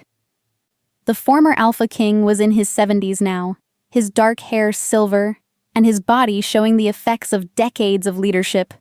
But his presence still commanded absolute attention. You need to think strategically. This isn't just about Elena anymore. The hell it isn't. Marcus Volkov has resources, connections. If he's taken Elena, it's not just because he wants her back. It's because he's discovered something about us, about what we are. The words hit Kieran like a physical blow. That's impossible. Elena wouldn't betray us willingly, Diana agreed. But if she's been under surveillance, if Volkov has been watching her, he could have footage of the reveal, Lucas finished grimly. The night you showed her the pack. Kieran felt his control slipping, the alpha rage threatening to overwhelm his human rationality. If Marcus had evidence of their existence, Elena wasn't just in personal danger. She was the key to exposing the entire supernatural community. Options, Kieran demanded. We could negotiate, Michael suggested. Offer him money, power, whatever he wants in exchange for Elena and his silence. No. Kieran's voice was flat and final. I don't negotiate with men who hurt my mate. Then we eliminate the threat completely, Damon said, his own wolf gleaming in his eyes. Volkov, his investigator, anyone who might have seen the evidence. And if Elena gets caught in the crossfire? Diana asked quietly. The question hung in the air like a loaded weapon. Kieran closed his eyes, fighting against the dual nature that made him both man and beast. The wolf wanted blood, wanted to tear apart anyone who had touched his mate. The man wanted to be smart, tactical, careful. But the Alpha King? The Alpha King wanted his queen back, and nothing else mattered. I'm going to Denver, Kieran announced, alone. Like hell, Damon started to protest. This is my mate, my responsibility. If Marcus Volkov wants a confrontation, he'll get one. But it ends with me. An hour later, Kieran stood in the shadows across from the Belmont Hotel. Every sense focused on the building where Elena was being held. He could smell her fear from here, mixed with anger and determination that made his heart swell with fierce pride. His mate was scared, but she wasn't broken. Not yet. Kieran's phone buzzed with a text from an unknown number. Penthouse suite. Come alone, or she dies. We have much to discuss, Mr. Black. Kieran pocketed the phone and walked across the street with the fluid grace of a predator approaching his prey. The hotel's security was laughably inadequate for someone with his abilities. Within minutes, he was riding the elevator to the top floor, his human facade barely containing the monster beneath. The penthouse door was answered by Davidson, the weaselly investigator who'd taken Elena from Moonhaven. The man's eyes widened with fear as he took in Kieran's expression. Mr. Black? Davidson stammered. Mr. Volkov is waiting. Kieran's hand shot out, gripping Davidson's throat with crushing force. Where is she? Living room? Davidson gasped. Please, I was just following orders.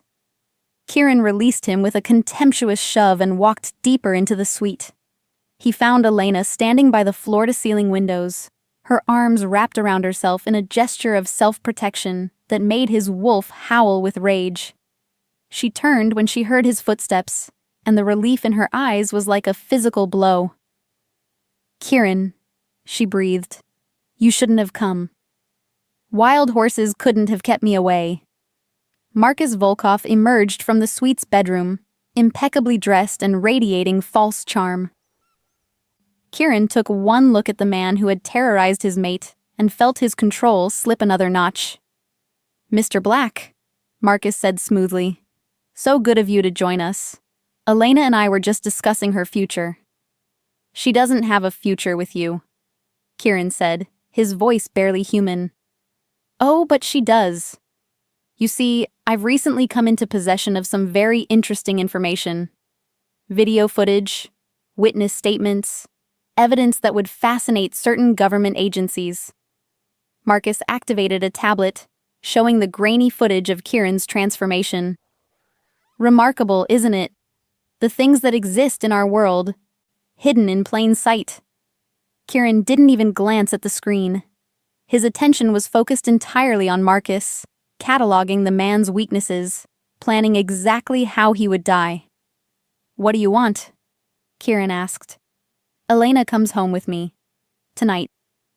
In exchange, this footage disappears and your secret remains safe.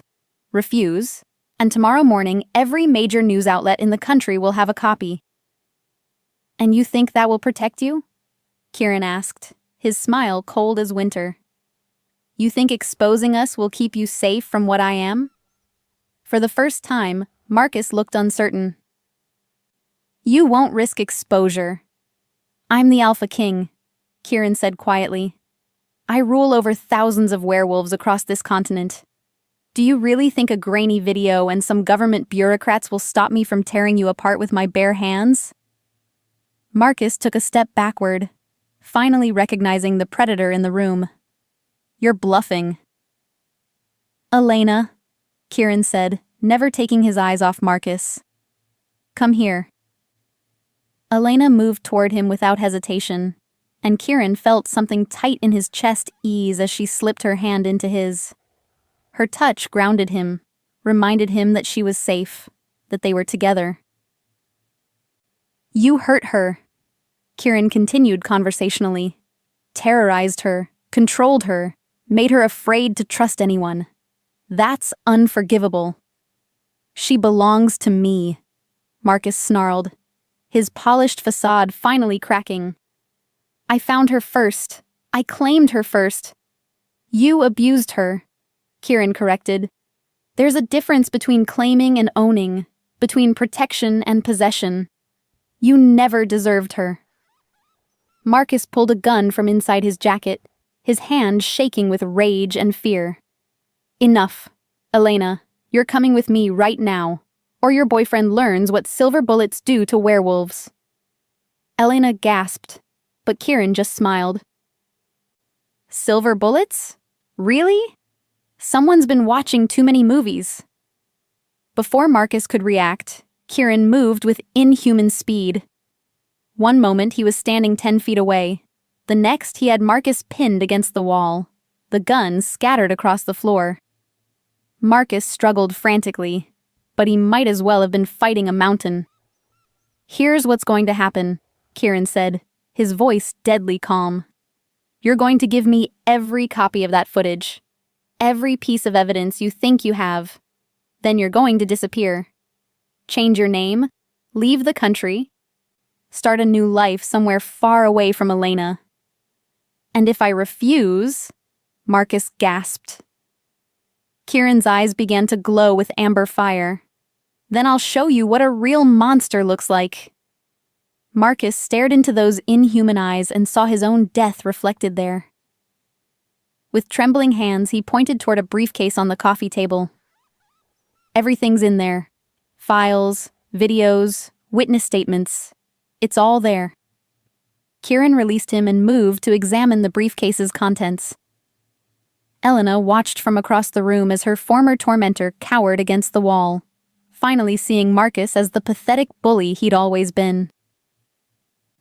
"This is everything?" Kieran asked. Marcus nodded frantically. "I swear, that's all of it." Kieran closed the briefcase and turned back to Elena. "Are you hurt?" "No," Elena said softly. "He didn't touch me. But Kieran, he threatened the town, threatened Martha and everyone else." "I know."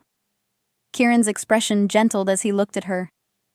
"And I know why you came with him. You were protecting people you care about. That's who you are, Elena. That's why you're perfect." Elena felt tears threatening, but these were tears of relief and love. "I was so scared I'd never see you again." "Never," Kieran said fiercely. "I will always find you. Always protect you. Always love you." They might have been alone in the room for all the attention they paid to Marcus. The broken man slumped against the wall, watching the display of devotion with something that might have been envy. "We should go," Elena said finally. Kieran nodded, but his attention returned to Marcus one last time. "If you ever come near her again, if you ever even think her name, I will hunt you down and make you wish you'd never been born. Are we clear?" Marcus could only nod, his voice lost to terror. As they walked toward the door, Elena trailing slightly behind, she heard Kieran speak once more. His voice pitched so low only supernatural hearing could have caught it. "Run, Marcus. Run far and fast, because my mercy has limits. And if you're still on this continent in 72 hours, you'll discover exactly what those limits are." In the elevator, Elena finally allowed herself to collapse against Kieran's chest. His arms came around her immediately, strong and warm and completely secure. "I'm sorry," she whispered. "I'm sorry I left without telling you. I was trying to protect—" "Shh," Kieran murmured, pressing his lips to the top of her head. "You did exactly what I would have done. What any alpha would have done. You protected your pack." Elena looked up at him with wonder. "Your pack?" "Our pack," Kieran corrected, his amber eyes blazing with love and fierce possession. "You're my mate, Elena. That makes you Luna, the mother and protector of everyone under our care. You acted like a true Luna tonight." As the elevator carried them down toward freedom, Elena felt the last of her walls crumble. She'd found her place in the world, her purpose, her destiny, and it was standing right beside her, looking at her like she hung the moon and stars. "I love you," she whispered. "I love you too," Kieran replied. "More than life itself." "And Elena?" "We're going home, to our real home, where you belong." Elena smiled through her tears and let herself believe, finally and completely, that she was safe, that she was loved, that she was exactly where she was meant to be. The Alpha King had found his queen, and nothing would ever separate them again. Chapter 9. The Mating Bond.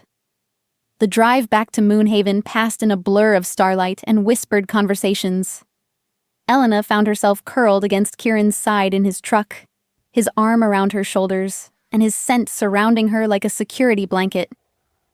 Every few minutes, he would press a kiss to the top of her head or tighten his hold, as if reassuring himself that she was really there.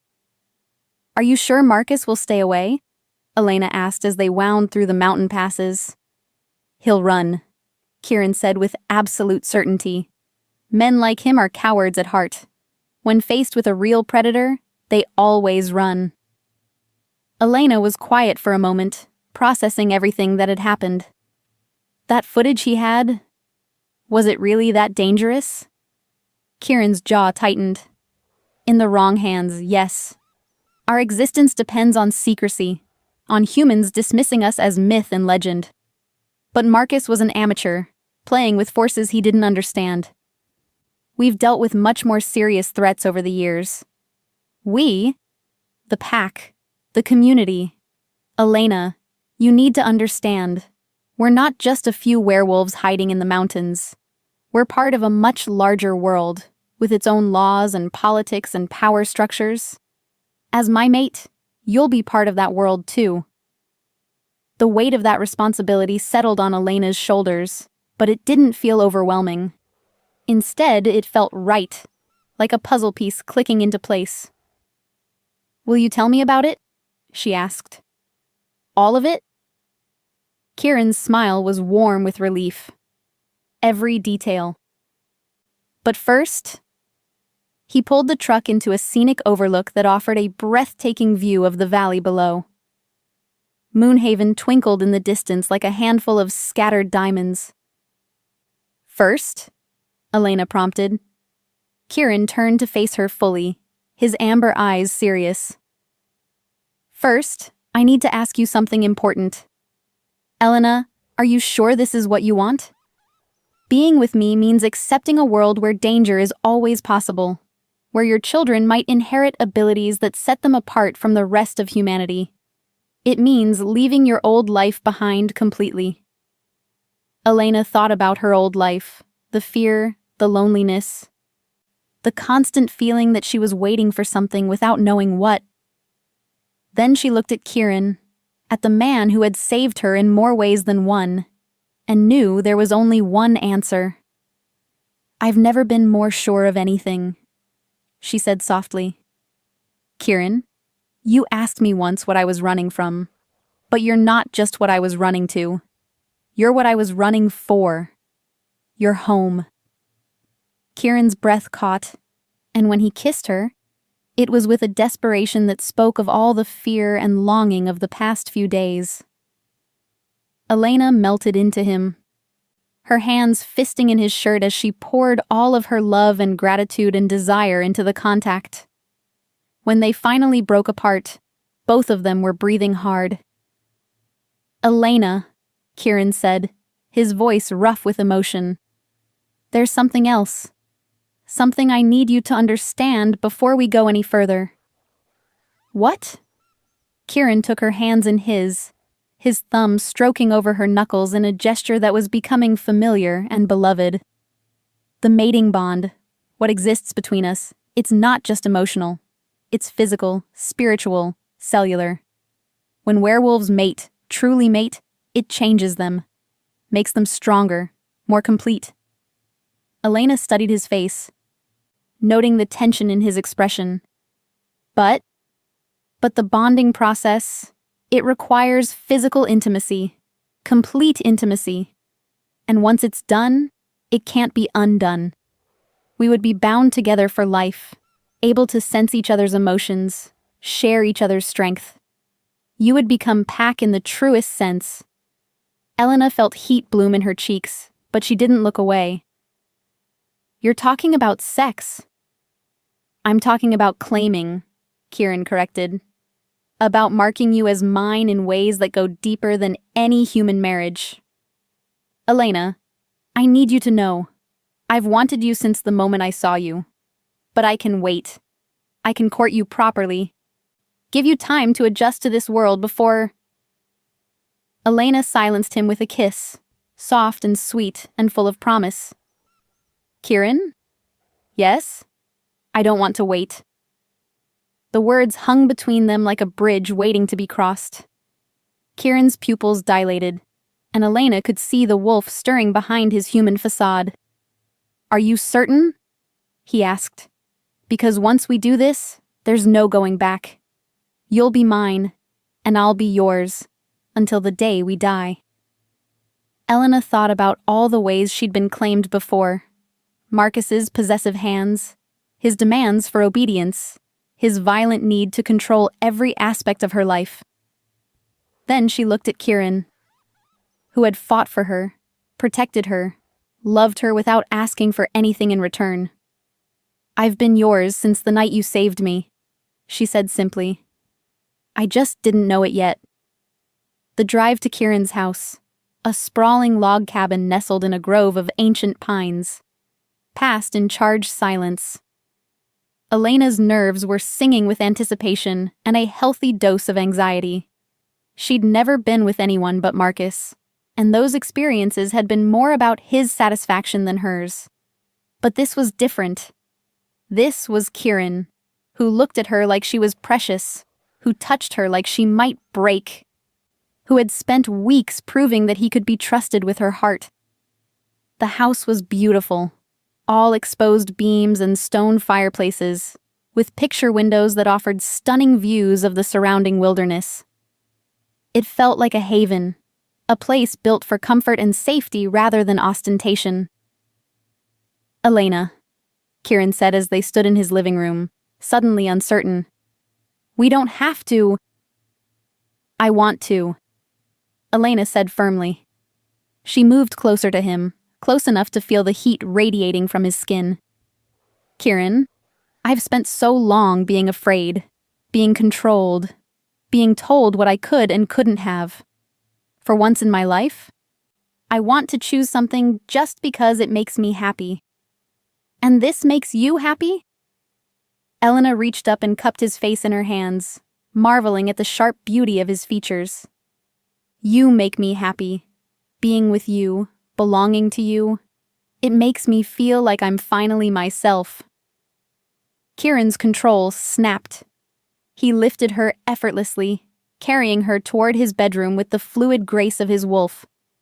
Elena wrapped her legs around his waist, delighting in the feeling of being cherished, protected, desired. The bedroom was masculine and comfortable, dominated by a king-sized bed and another massive stone fireplace. Kieran set her down gently beside the bed, his hands trembling slightly as they framed her face. "I love you," he said, the words a prayer and a promise. "I will always love you." "Show me," Elena whispered. What followed was nothing like Elena's experiences with Marcus. Where Marcus had taken, Kieran gave. Where Marcus had demanded, Kieran worshipped. He undressed her slowly, reverently, as if he were unwrapping the most precious gift in the world. His hands and mouth mapped every inch of her skin with patient thoroughness, finding places of pleasure she hadn't known existed. When Elena tried to return the favor, eager to explore the magnificent body that had haunted her dreams, Kieran groaned against her throat. "Elena, if you keep doing that, this is going to be over before it starts." "Then maybe we should hurry," Elena said, surprised by her own boldness. Kieran's laugh was strained. "No, I've waited my entire life for you. I'm going to take my time." And he did. He mapped every curve and hollow with lips and teeth and tongue, building her arousal until she was gasping his name and clutching at his shoulders. When she finally shattered around him, calling out her pleasure to the rafters, Kieran looked like a man witnessing a miracle. "Beautiful," he murmured, pressing soft kisses to her throat. "So beautiful." Elena felt tears threatening at the reverence in his voice. No one had ever looked at her like that before. Like she was art. Like she was magic. Like she was everything. "Please," she whispered, pulling him up for a kiss. "I need you. All of you." Kieran positioned himself at her entrance, his amber eyes burning with love and desire and something wilder. "This is it," he said softly. "Once we do this, you're mine forever." "I'm already yours," Elena said, and meant it. When Kieran finally joined them together, the sensation was unlike anything Elena had ever experienced. It wasn't just physical pleasure, though there was plenty of that, but something deeper. Something that reached into her soul and whispered home. They moved together with perfect synchronization, as if they'd been made for each other. And maybe they had been. Maybe the moon goddess really had looked down and decided that the broken Alpha King and the wounded human woman were meant to heal each other. As their passion reached its crescendo, Elena felt something shift inside her chest. A warmth that spread through her veins like liquid sunlight, connecting her to Kieran in ways that went beyond the physical. She could feel his emotions as if they were her own. His love, his fierce protectiveness, his overwhelming joy at finally claiming his mate. "Mine," Kieran groaned against her throat, his canine teeth elongating as the wolf fought for dominance. "Yours," Elena gasped, tilting her head to offer him better access. "Always yours." When Kieran's teeth pierced the soft skin of her neck, marking her as his mate in the most primal way possible, Elena cried out, not in pain, but in completion. The mating bond snapped into place like a rubber band finding its tension, connecting them in ways that would last until their dying day. Afterward, they lay tangled together in the moonlight, streaming through the bedroom windows. Elena traced lazy patterns on Kieran's chest, marveling at the solid warmth of him, the steady beat of his heart under her palm. "How do you feel?" Kieran asked, his voice soft with concern. Elena took inventory of her body and emotions. She felt different, stronger somehow. More aware of the world around her, more connected to the wild places beyond the bedroom walls. "Complete," she said finally. "Like a part of me I didn't even know was missing just clicked into place." Kieran's smile was radiant with relief and joy. That's the bond. You're pack now, Elena. Truly and completely pack. Elena lifted her head to look at him. And you're my mate. My alpha. You're alpha, Kieran agreed, his eyes glowing with possessive satisfaction. Your protector, your partner, your equal in all things. Elena settled back against his chest, feeling safer and more loved than she ever had in her life. Outside, she could hear the distant sound of wolves howling. The pack, she realized, celebrating their alpha's successful claiming.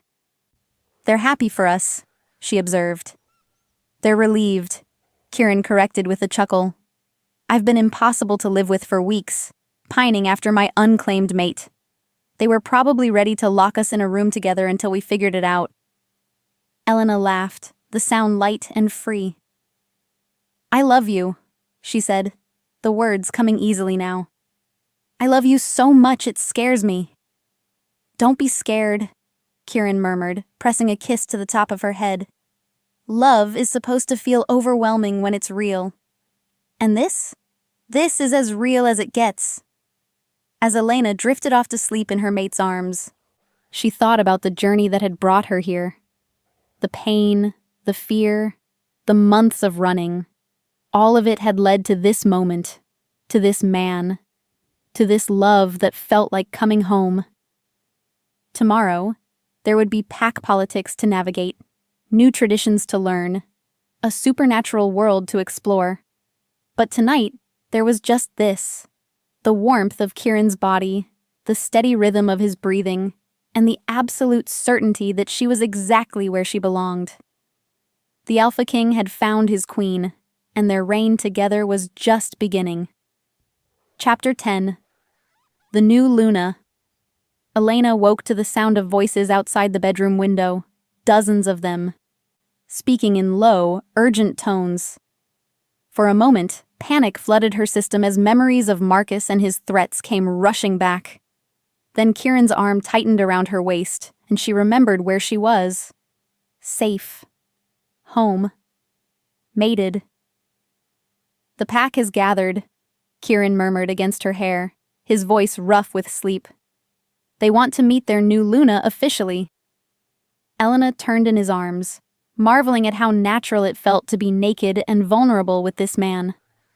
The mating mark on her throat throbbed with a pleasant ache, and she could feel Kieran's emotions humming through their new bond like a comforting melody.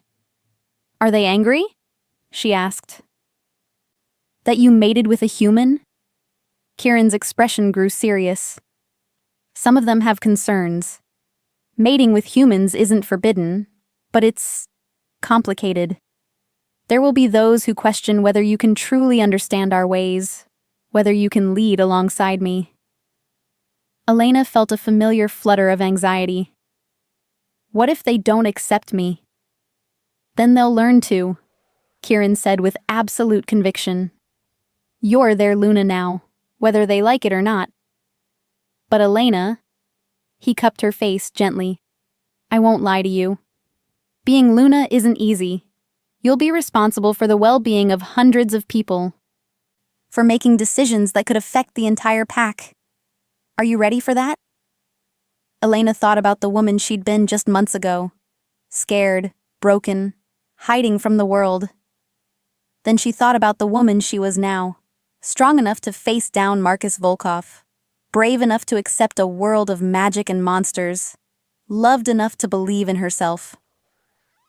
I'm ready, she said firmly. They dressed carefully for the gathering. Kieran chose dark jeans and a black sweater that emphasized his impressive physique, while Elena selected a flowing dress in deep blue that Diana had insisted she buy during a shopping trip to town. The color brought out her eyes and complemented her dark hair, and more importantly, it made her feel confident and regal. The pack had assembled in the same clearing where Kieran had first revealed his true nature to Elena. But this time, they were in human form, men and women of all ages, from teenagers to elderly pack elders. Elena recognized some faces from Moonhaven, but there were dozens of others she'd never seen before. A hush fell over the gathering as Kieran led Elena into the center of the circle. She could feel their eyes on her, assessing, judging, weighing her worthiness to stand beside their alpha king. Diana stepped forward first, her smile warm and welcoming. "Brothers and sisters," she said, her voice carrying clearly across the clearing. "I present to you Elena Vasquez, chosen mate of Alpha King Kieran Black, and your new Luna." The response was mixed. Some pack members bowed their heads in respectful acknowledgement, while others exchanged skeptical glances. Elena could feel waves of emotion through her new sensitivity: curiosity, concern, resentment, hope. An elderly man with silver hair and scars across his face stepped forward. Elena recognized him as Thomas, one of the pack elders she'd met briefly at the bonfire. "With respect, Luna," Thomas said, his voice carrying the weight of age and authority. "Some of us question the wisdom of binding our alpha to a human. You know nothing of our ways, our laws, our history. How can you lead what you don't understand?" Elena felt Kieran tense beside her, but she placed a gentle hand on his arm. This was her challenge to face. "You're right," Elena said, her voice steady despite her racing heart. "I don't know your laws or your history. I don't understand pack dynamics or supernatural politics. But I know what it feels like to be powerless, to be hurt by someone who was supposed to protect you. I know what it means to run, to hide, to feel like you have nowhere safe in the world." She paused, looking around the circle at faces that were beginning to show interest rather than skepticism. "I know what it feels like to find family where you least expect it," Elena continued. "To discover that home isn't a place. It's the people who accept you exactly as you are. You've given me that gift, whether you realize it or not. Martha with her kindness, Maggie with her warmth. All of you who welcomed a stranger without asking questions." Elena took a step forward, addressing the pack directly. "I may not be one of you by birth, but I choose to be one of you by heart. I choose to learn your ways, to honor your traditions, to protect your children as fiercely as I would protect my own. And if that's not enough..." She straightened her shoulders. "Then teach me how to be better." The silence that followed stretched for long moments. Then a young woman Elena recognized from the diner stepped forward. "What about children?" the woman asked. "If you bear the Alpha's offspring, will they be fully wolf? Will they be able to shift?" Elena glanced at Kieran, who nodded encouragingly. "I don't know," Elena admitted. "But I do know that any children Kieran and I have will be raised to understand both sides of their heritage. They'll know the strength of the wolf and the resilience of humanity. They'll be bridges between two worlds." Another pack member, a middle-aged man with kind eyes, spoke up. "What about threats? You've already brought danger to our door once. How do we know it won't happen again?" This time, Elena's smile held a sharp edge that surprised even her. "Because the next person who threatens this pack will discover that I learned from the best. Marcus Volkov came after me because he thought I was weak, alone, defenseless. He was wrong on all counts. And if anyone else makes the same mistake..." Elena's eyes flashed with determined fire. "They'll learn just how protective a Luna can be." Murmurs of approval rippled through the crowd. Elena could feel the pack's emotions shifting, skepticism giving way to cautious respect. Thomas stepped forward again, but this time his expression was thoughtful rather than challenging. "You speak well, Luna. But words are easy. Actions are what matter in our world." "Then give me the chance to prove myself through actions," Elena said simply. Thomas studied her for a long moment, then turned to address the pack. "I call for the traditional Luna trials," he announced. 3 challenges to prove her worthiness to lead alongside our alpha." Elena felt her blood chill. Trials? Kieran's hand found hers, squeezing gently. "It's an old tradition," he explained quietly. "Not often used in modern times, but within their rights to request." "What kind of trials?" Elena asked.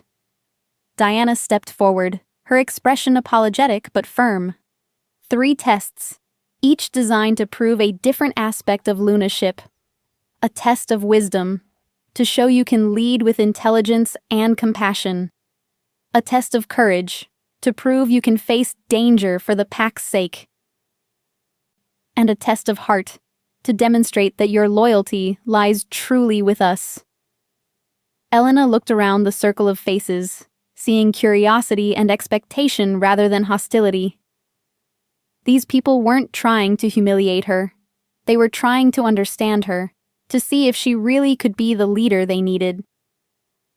"I accept," Elena said firmly. The first trial came immediately. The pack elders presented Elena with a scenario. 2 pack members had been caught stealing from a local business in town, jeopardizing the pack's carefully maintained relationship with the human community. How should they be punished? Elena listened carefully to the details, asking questions about the individuals involved, their circumstances, their history with the pack. She learned that the thieves were teenagers, newly shifted wolves struggling with the enhanced senses and impulses that came with their abilities. They'd stolen food, not money or valuables.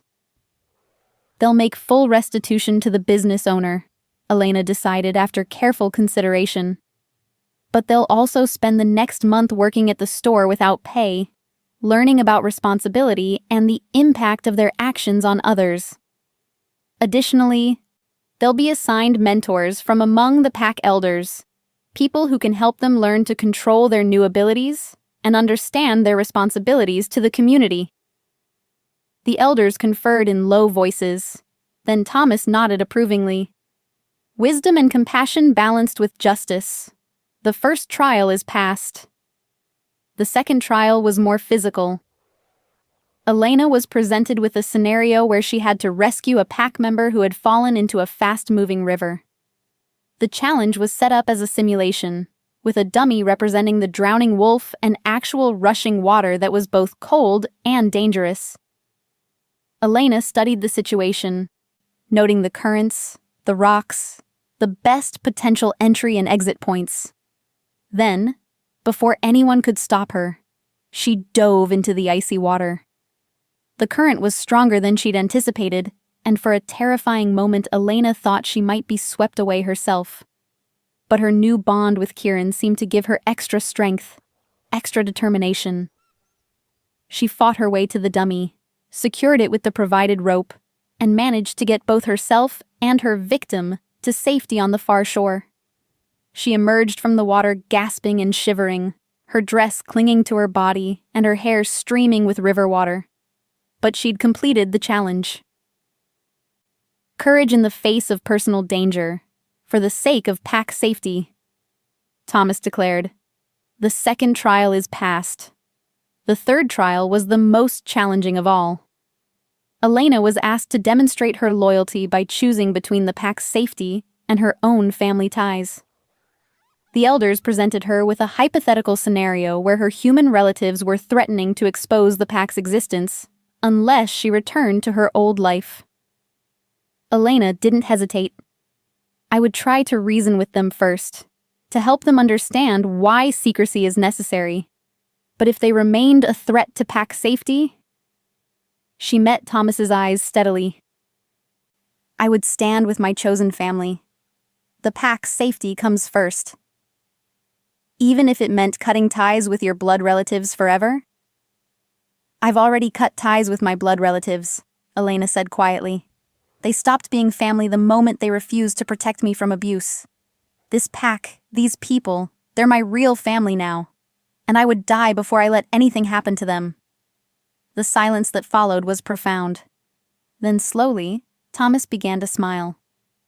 "The third trial is passed," he announced. "The pack has its Luna." What followed was a celebration unlike anything Elena had ever experienced. The pack members who had been skeptical hours before now embraced her warmly, offering congratulations and promises of loyalty. Children who had hung back shyly now approached with curious questions and bright smiles. As the evening progressed and the celebration moved from the clearing to the Black family compound, Elena found herself settling naturally into her new role. She listened to pack members' concerns, offered advice where she could, and began to understand the complex dynamics that govern this supernatural community. "You were magnificent," Kieran murmured in her ear as they watched pack children playing in the compound's large yard. "I've never been more proud of anyone in my life." Elena leaned against his side, marveling at how natural it felt to be surrounded by all these people who now looked to her for guidance. "I was terrified," she admitted. "But you did it anyway. That's what courage is, Elena. Not the absence of fear, but the willingness to act despite it." Elena smiled, watching as a small girl with Diana's amber eyes approached them shyly. "Luna, Elena," the child said in a whisper. "Will you tell us a story?" Elena looked down at the beautiful little face and felt her heart melt. "What kind of story would you like to hear?" "About how you and Alpha Kieran fell in love," the girl said, her eyes wide with romantic curiosity. Elena glanced at Kieran, who was grinning with amusement. "Well," she said, settling onto the grass and gathering the children around her, "it all started with a terrible storm and a car that wouldn't listen." As Elena spun their love story into a fairy tale suitable for young ears, Kieran watched with growing amazement. His mate, his Luna, was already becoming the heart of their pack, the warm center around which their community would revolve. Later that night, as the celebration finally wound down and the pack members began returning to their homes throughout the mountains, Elena found herself alone with Kieran on the compound's wraparound porch. The stars blazed overhead like scattered diamonds, and the night air carried the scents of pine and wildflowers. "No regrets?" Kieran asked, pulling her close against his side. Elena considered the question seriously. Just this morning, she'd been a human woman with a simple life and ordinary concerns. Now she was Luna of a werewolf pack, responsible for the well-being of hundreds of supernatural beings, mated to an alpha king who could shift into a creature of legend. "None," she said firmly. "This is where I belong, Kieran. This is who I was meant to be." Kieran's relief was palpable through their bond. "I love you," he said, the words carrying the weight of absolute truth. "I love you too," Elena replied. "My alpha, my mate, my home." As they sat together under the starlight, both of them could feel the future stretching out ahead, challenges to face, adventures to share, a family to build together. But whatever came, they would meet it as partners, as equals, as two halves of a whole that had finally found completion. The Alpha King and his Luna. Together, they were unstoppable. Chapter 11. Forever Bound. 6 months later, Elena stood at the window of what had once been the pack's meeting hall, and was now being converted into a school. The autumn mountains blazed with color, gold and crimson and deep orange that took her breath away even after months of living among these peaks. In the yard below, pack children played under the watchful eyes of their parents, their laughter carrying on the crisp air. "The new classroom is almost finished," Diana said, joining Elena at the window. "The children are so excited to have a real school. We've been homeschooling for generations, but having a central location will make things so much easier." Elena smiled, feeling a deep satisfaction at the sight of the construction. The school had been her first major initiative as Luna, a place where pack children could learn both human academics and supernatural lore, where they could grow up understanding both sides of their heritage. "And the negotiations with the Denver pack?" Elena asked. "Concluded successfully," Diana replied with obvious pride. "Their alpha was impressed with how you handled the territorial dispute." Word is spreading throughout the supernatural community about our new Luna and her diplomatic skills. Elena felt a familiar flutter of amazement at how much her life had changed.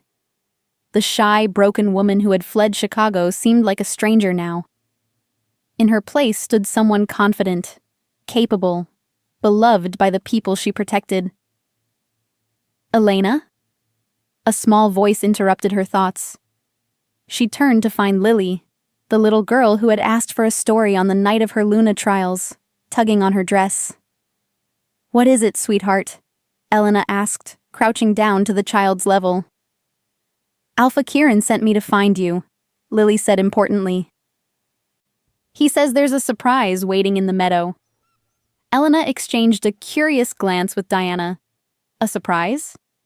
"That's what he said, and he looked really, really happy." Elena's heart began to race. Through their mating bond, she could feel Kieran's emotions. Excitement, nervousness, and underneath it all, a deep well of love that never failed to take her breath away. "I suppose I should go see what he's up to," Elena said, pressing a kiss to Lily's forehead. "Will you help your grandmother Diana with the school plans?" "Yes, Luna," Lily said, beaming with importance. Elena made her way through the compound and up the familiar trail to the meadow where Kieran had first revealed his true nature to her. The autumn air was crisp and clean, carrying the scents of wood smoke and fallen leaves. As she approached the clearing, she could hear the soft murmur of voices. She emerged from the tree line to find the meadow transformed. Dozens of candles flickered in the twilight, creating a warm, golden glow. The entire pack was there, arranged in a loose circle around the clearing's center, their faces bright with anticipation. And in the center of it all stood Kieran, devastatingly handsome in a dark suit, holding something small and glittering in his hands. Elena's breath caught as understanding flooded through her. "Kieran." "Elena," he said, his voice carrying clearly across the meadow. "6 months ago, you walked into my life and changed everything. You made me believe in love again, in hope, in the possibility of a future I'd thought was lost to me forever." Elena felt tears threatening as she walked toward him, the pack members smiling and murmuring their approval as she passed. "You've been my mate, my Luna, my partner in every way that matters," Kieran continued, dropping to one knee as she reached him. "But I realized I never asked you properly, never gave you the choice to bind your human life to mine with the traditions of your people as well as ours." Elena's hands flew to her mouth as Kieran opened the small box, revealing a ring that took her breath away. It was a gorgeous solitaire diamond surrounded by smaller stones that caught the candlelight like captured stars. "Elena Vasquez," Kieran said, his amber eyes blazing with love and hope. "Will you marry me? Will you be my wife in the eyes of both our worlds?" Elena looked down at the man who had saved her in every way a person could be saved, surrounded by the people who had become her family, in the place that had become her home. The answer was as easy as breathing. "Yes," she whispered, then louder. "Yes. Of course. Yes." The pack erupted in cheers and howls of celebration as Kieran slipped the ring onto her finger. When he stood and kissed her, Elena felt like she was flying, like she could conquer the world with this man by her side. "I love you," Kieran murmured against her lips. "I love you too," Elena replied. "Forever and always." The celebration that followed was epic even by pack standards. There was music and dancing, food and laughter, stories and toasts that went on until the small hours of the morning. Elena found herself passed from one set of arms to another as pack members congratulated her and shared their excitement about the upcoming wedding. "Spring," Diana declared when Elena asked about timing. "A spring wedding in the meadow, with flowers and new growth and all the hope of the season. It will be perfect." Elena couldn't argue with that logic. Everything about her new life felt like spring, like awakening, like growth, like the promise of beautiful things to come. Later, as she and Kieran finally escaped to their own home, Elena found herself standing once again at the bedroom window, looking out at the moonlit mountains. But this time, she wasn't alone with her thoughts. "What are you thinking about?" Kieran asked, wrapping his arms around her from behind. "Everything," Elena said, leaning back against his solid warmth. "How different my life is now. How different I am." "Better different?" Elena turned in his arms, studying the face she knew better than her own. "The best different. Kieran, 6 months ago I was running from everything. From Marcus, from my past, from the possibility of ever trusting anyone again. I thought I was broken beyond repair. And now? Now I know that broken things can be healed. That running away sometimes means running toward exactly what you need. That love, real love, doesn't hurt or control or diminish. It lifts you up and makes you stronger than you ever thought possible." Kieran's smile was radiant with joy. "You make me stronger too, Elena. You make me better than I ever thought I could be." Elena rose on her tiptoes to kiss him, pouring all of her gratitude and love and hope for their future into the contact. When they broke apart, both of them were breathing hard. "Come to bed, my Luna," Kieran murmured, his voice rough with desire. "Let me show you again how much you mean to me." Elena let him lead her toward their bed, toward their future, toward a love that had transformed them both.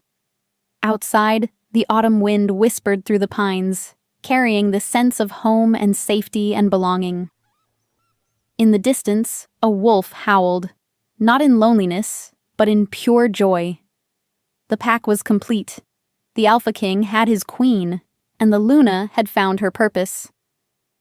And in the mountains of Colorado, where magic still lived and true love could conquer any curse, two souls who had been broken apart found wholeness in each other's arms.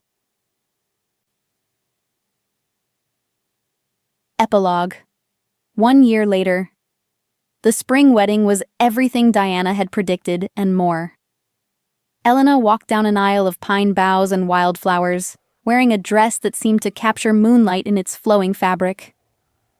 Kieran waited for her at the end of the aisle, devastatingly handsome in his formal suit, his amber eyes bright with tears of joy. The ceremony itself was a beautiful blend of human and werewolf traditions. They exchanged rings and vows before a human officiant Martha had found in the nearby city. But they also participated in an ancient pack bonding ritual that involved sharing wine mixed with herbs sacred to the moon goddess. When Kieran kissed his bride, the pack's howls of celebration echoed across the entire mountain range. Now, a year later, Elena stood in the nursery they'd recently finished, one hand resting on her gently rounded belly.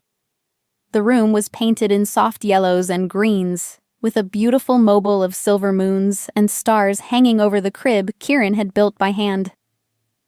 "Are you worried?" Kieran asked, coming up behind her to rest his hands over hers on her stomach. "About the baby?" "No," Elena said honestly. "Whatever he or she turns out to be, human or shifter or something in between, they'll be loved. They'll be wanted. They'll grow up knowing exactly how precious they are." "Good," Kieran murmured, pressing a kiss to her temple. "Because I have a feeling this little one is going to be extraordinary." Elena smiled, feeling the truth of those words in her bones. Their child would be a bridge between worlds, just as she had become. They would be raised with the strength of the wolf and the resilience of humanity, taught to honor both sides of their heritage. "I have news," Elena said, turning in Kieran's arms. "The council meeting next week. They've asked me to speak about interspecies relations. Apparently, our success here has other packs curious about working more closely with their human neighbors." Kieran's pride radiated through their bond like sunshine. "My brilliant Luna, you're going to change the supernatural world, aren't you?" "We are," Elena corrected. Partners, remember? Partners, Kieran agreed, sealing the promise with a kiss. Later that evening, as they sat together on their porch watching the sunset paint the mountains in shades of gold and pink, Elena reflected on the journey that had brought her here. The pain and fear seemed like they belonged to someone else now. Lessons learned on the path to finding her true purpose. Do you ever wonder what would have happened if the storm hadn't hit that night? Elena asked. If my car hadn't crashed? If you hadn't found me? Kieran considered the question seriously. I think we would have found each other anyway, he said finally. Maybe not that night, maybe not in that way, but somehow. Fate has a way of bringing mates together, no matter what obstacles stand in the way. Elena nestled closer to his side, feeling the truth of that statement in her very soul. They were meant to be together, the Alpha King and his human Luna, the broken wolf and the wounded woman who had healed each other with love. In the distance, their pack was settling into the peaceful rhythm of evening. Children were being tucked into bed, couples were sharing quiet conversations, elders were passing down stories to the next generation. It was a symphony of belonging, of family, of home. Elena closed her eyes and listened to the sounds of her people, her hand resting protectively over the life growing inside her. Tomorrow would bring new challenges, new adventures, new opportunities to build the kind of world where love conquered fear and broken things could be made whole. But tonight, there was just this, the warmth of her mate's arms around her, the gentle movement of their child, and the absolute certainty that she was exactly where she belonged. The Alpha King and his Luna. Together forever, bound by a love that had transformed them both and would guide them through whatever the future might hold. In the mountains of Moonhaven, where magic lived and true love endured, their story had found its perfect ending. And their greatest adventure was just beginning.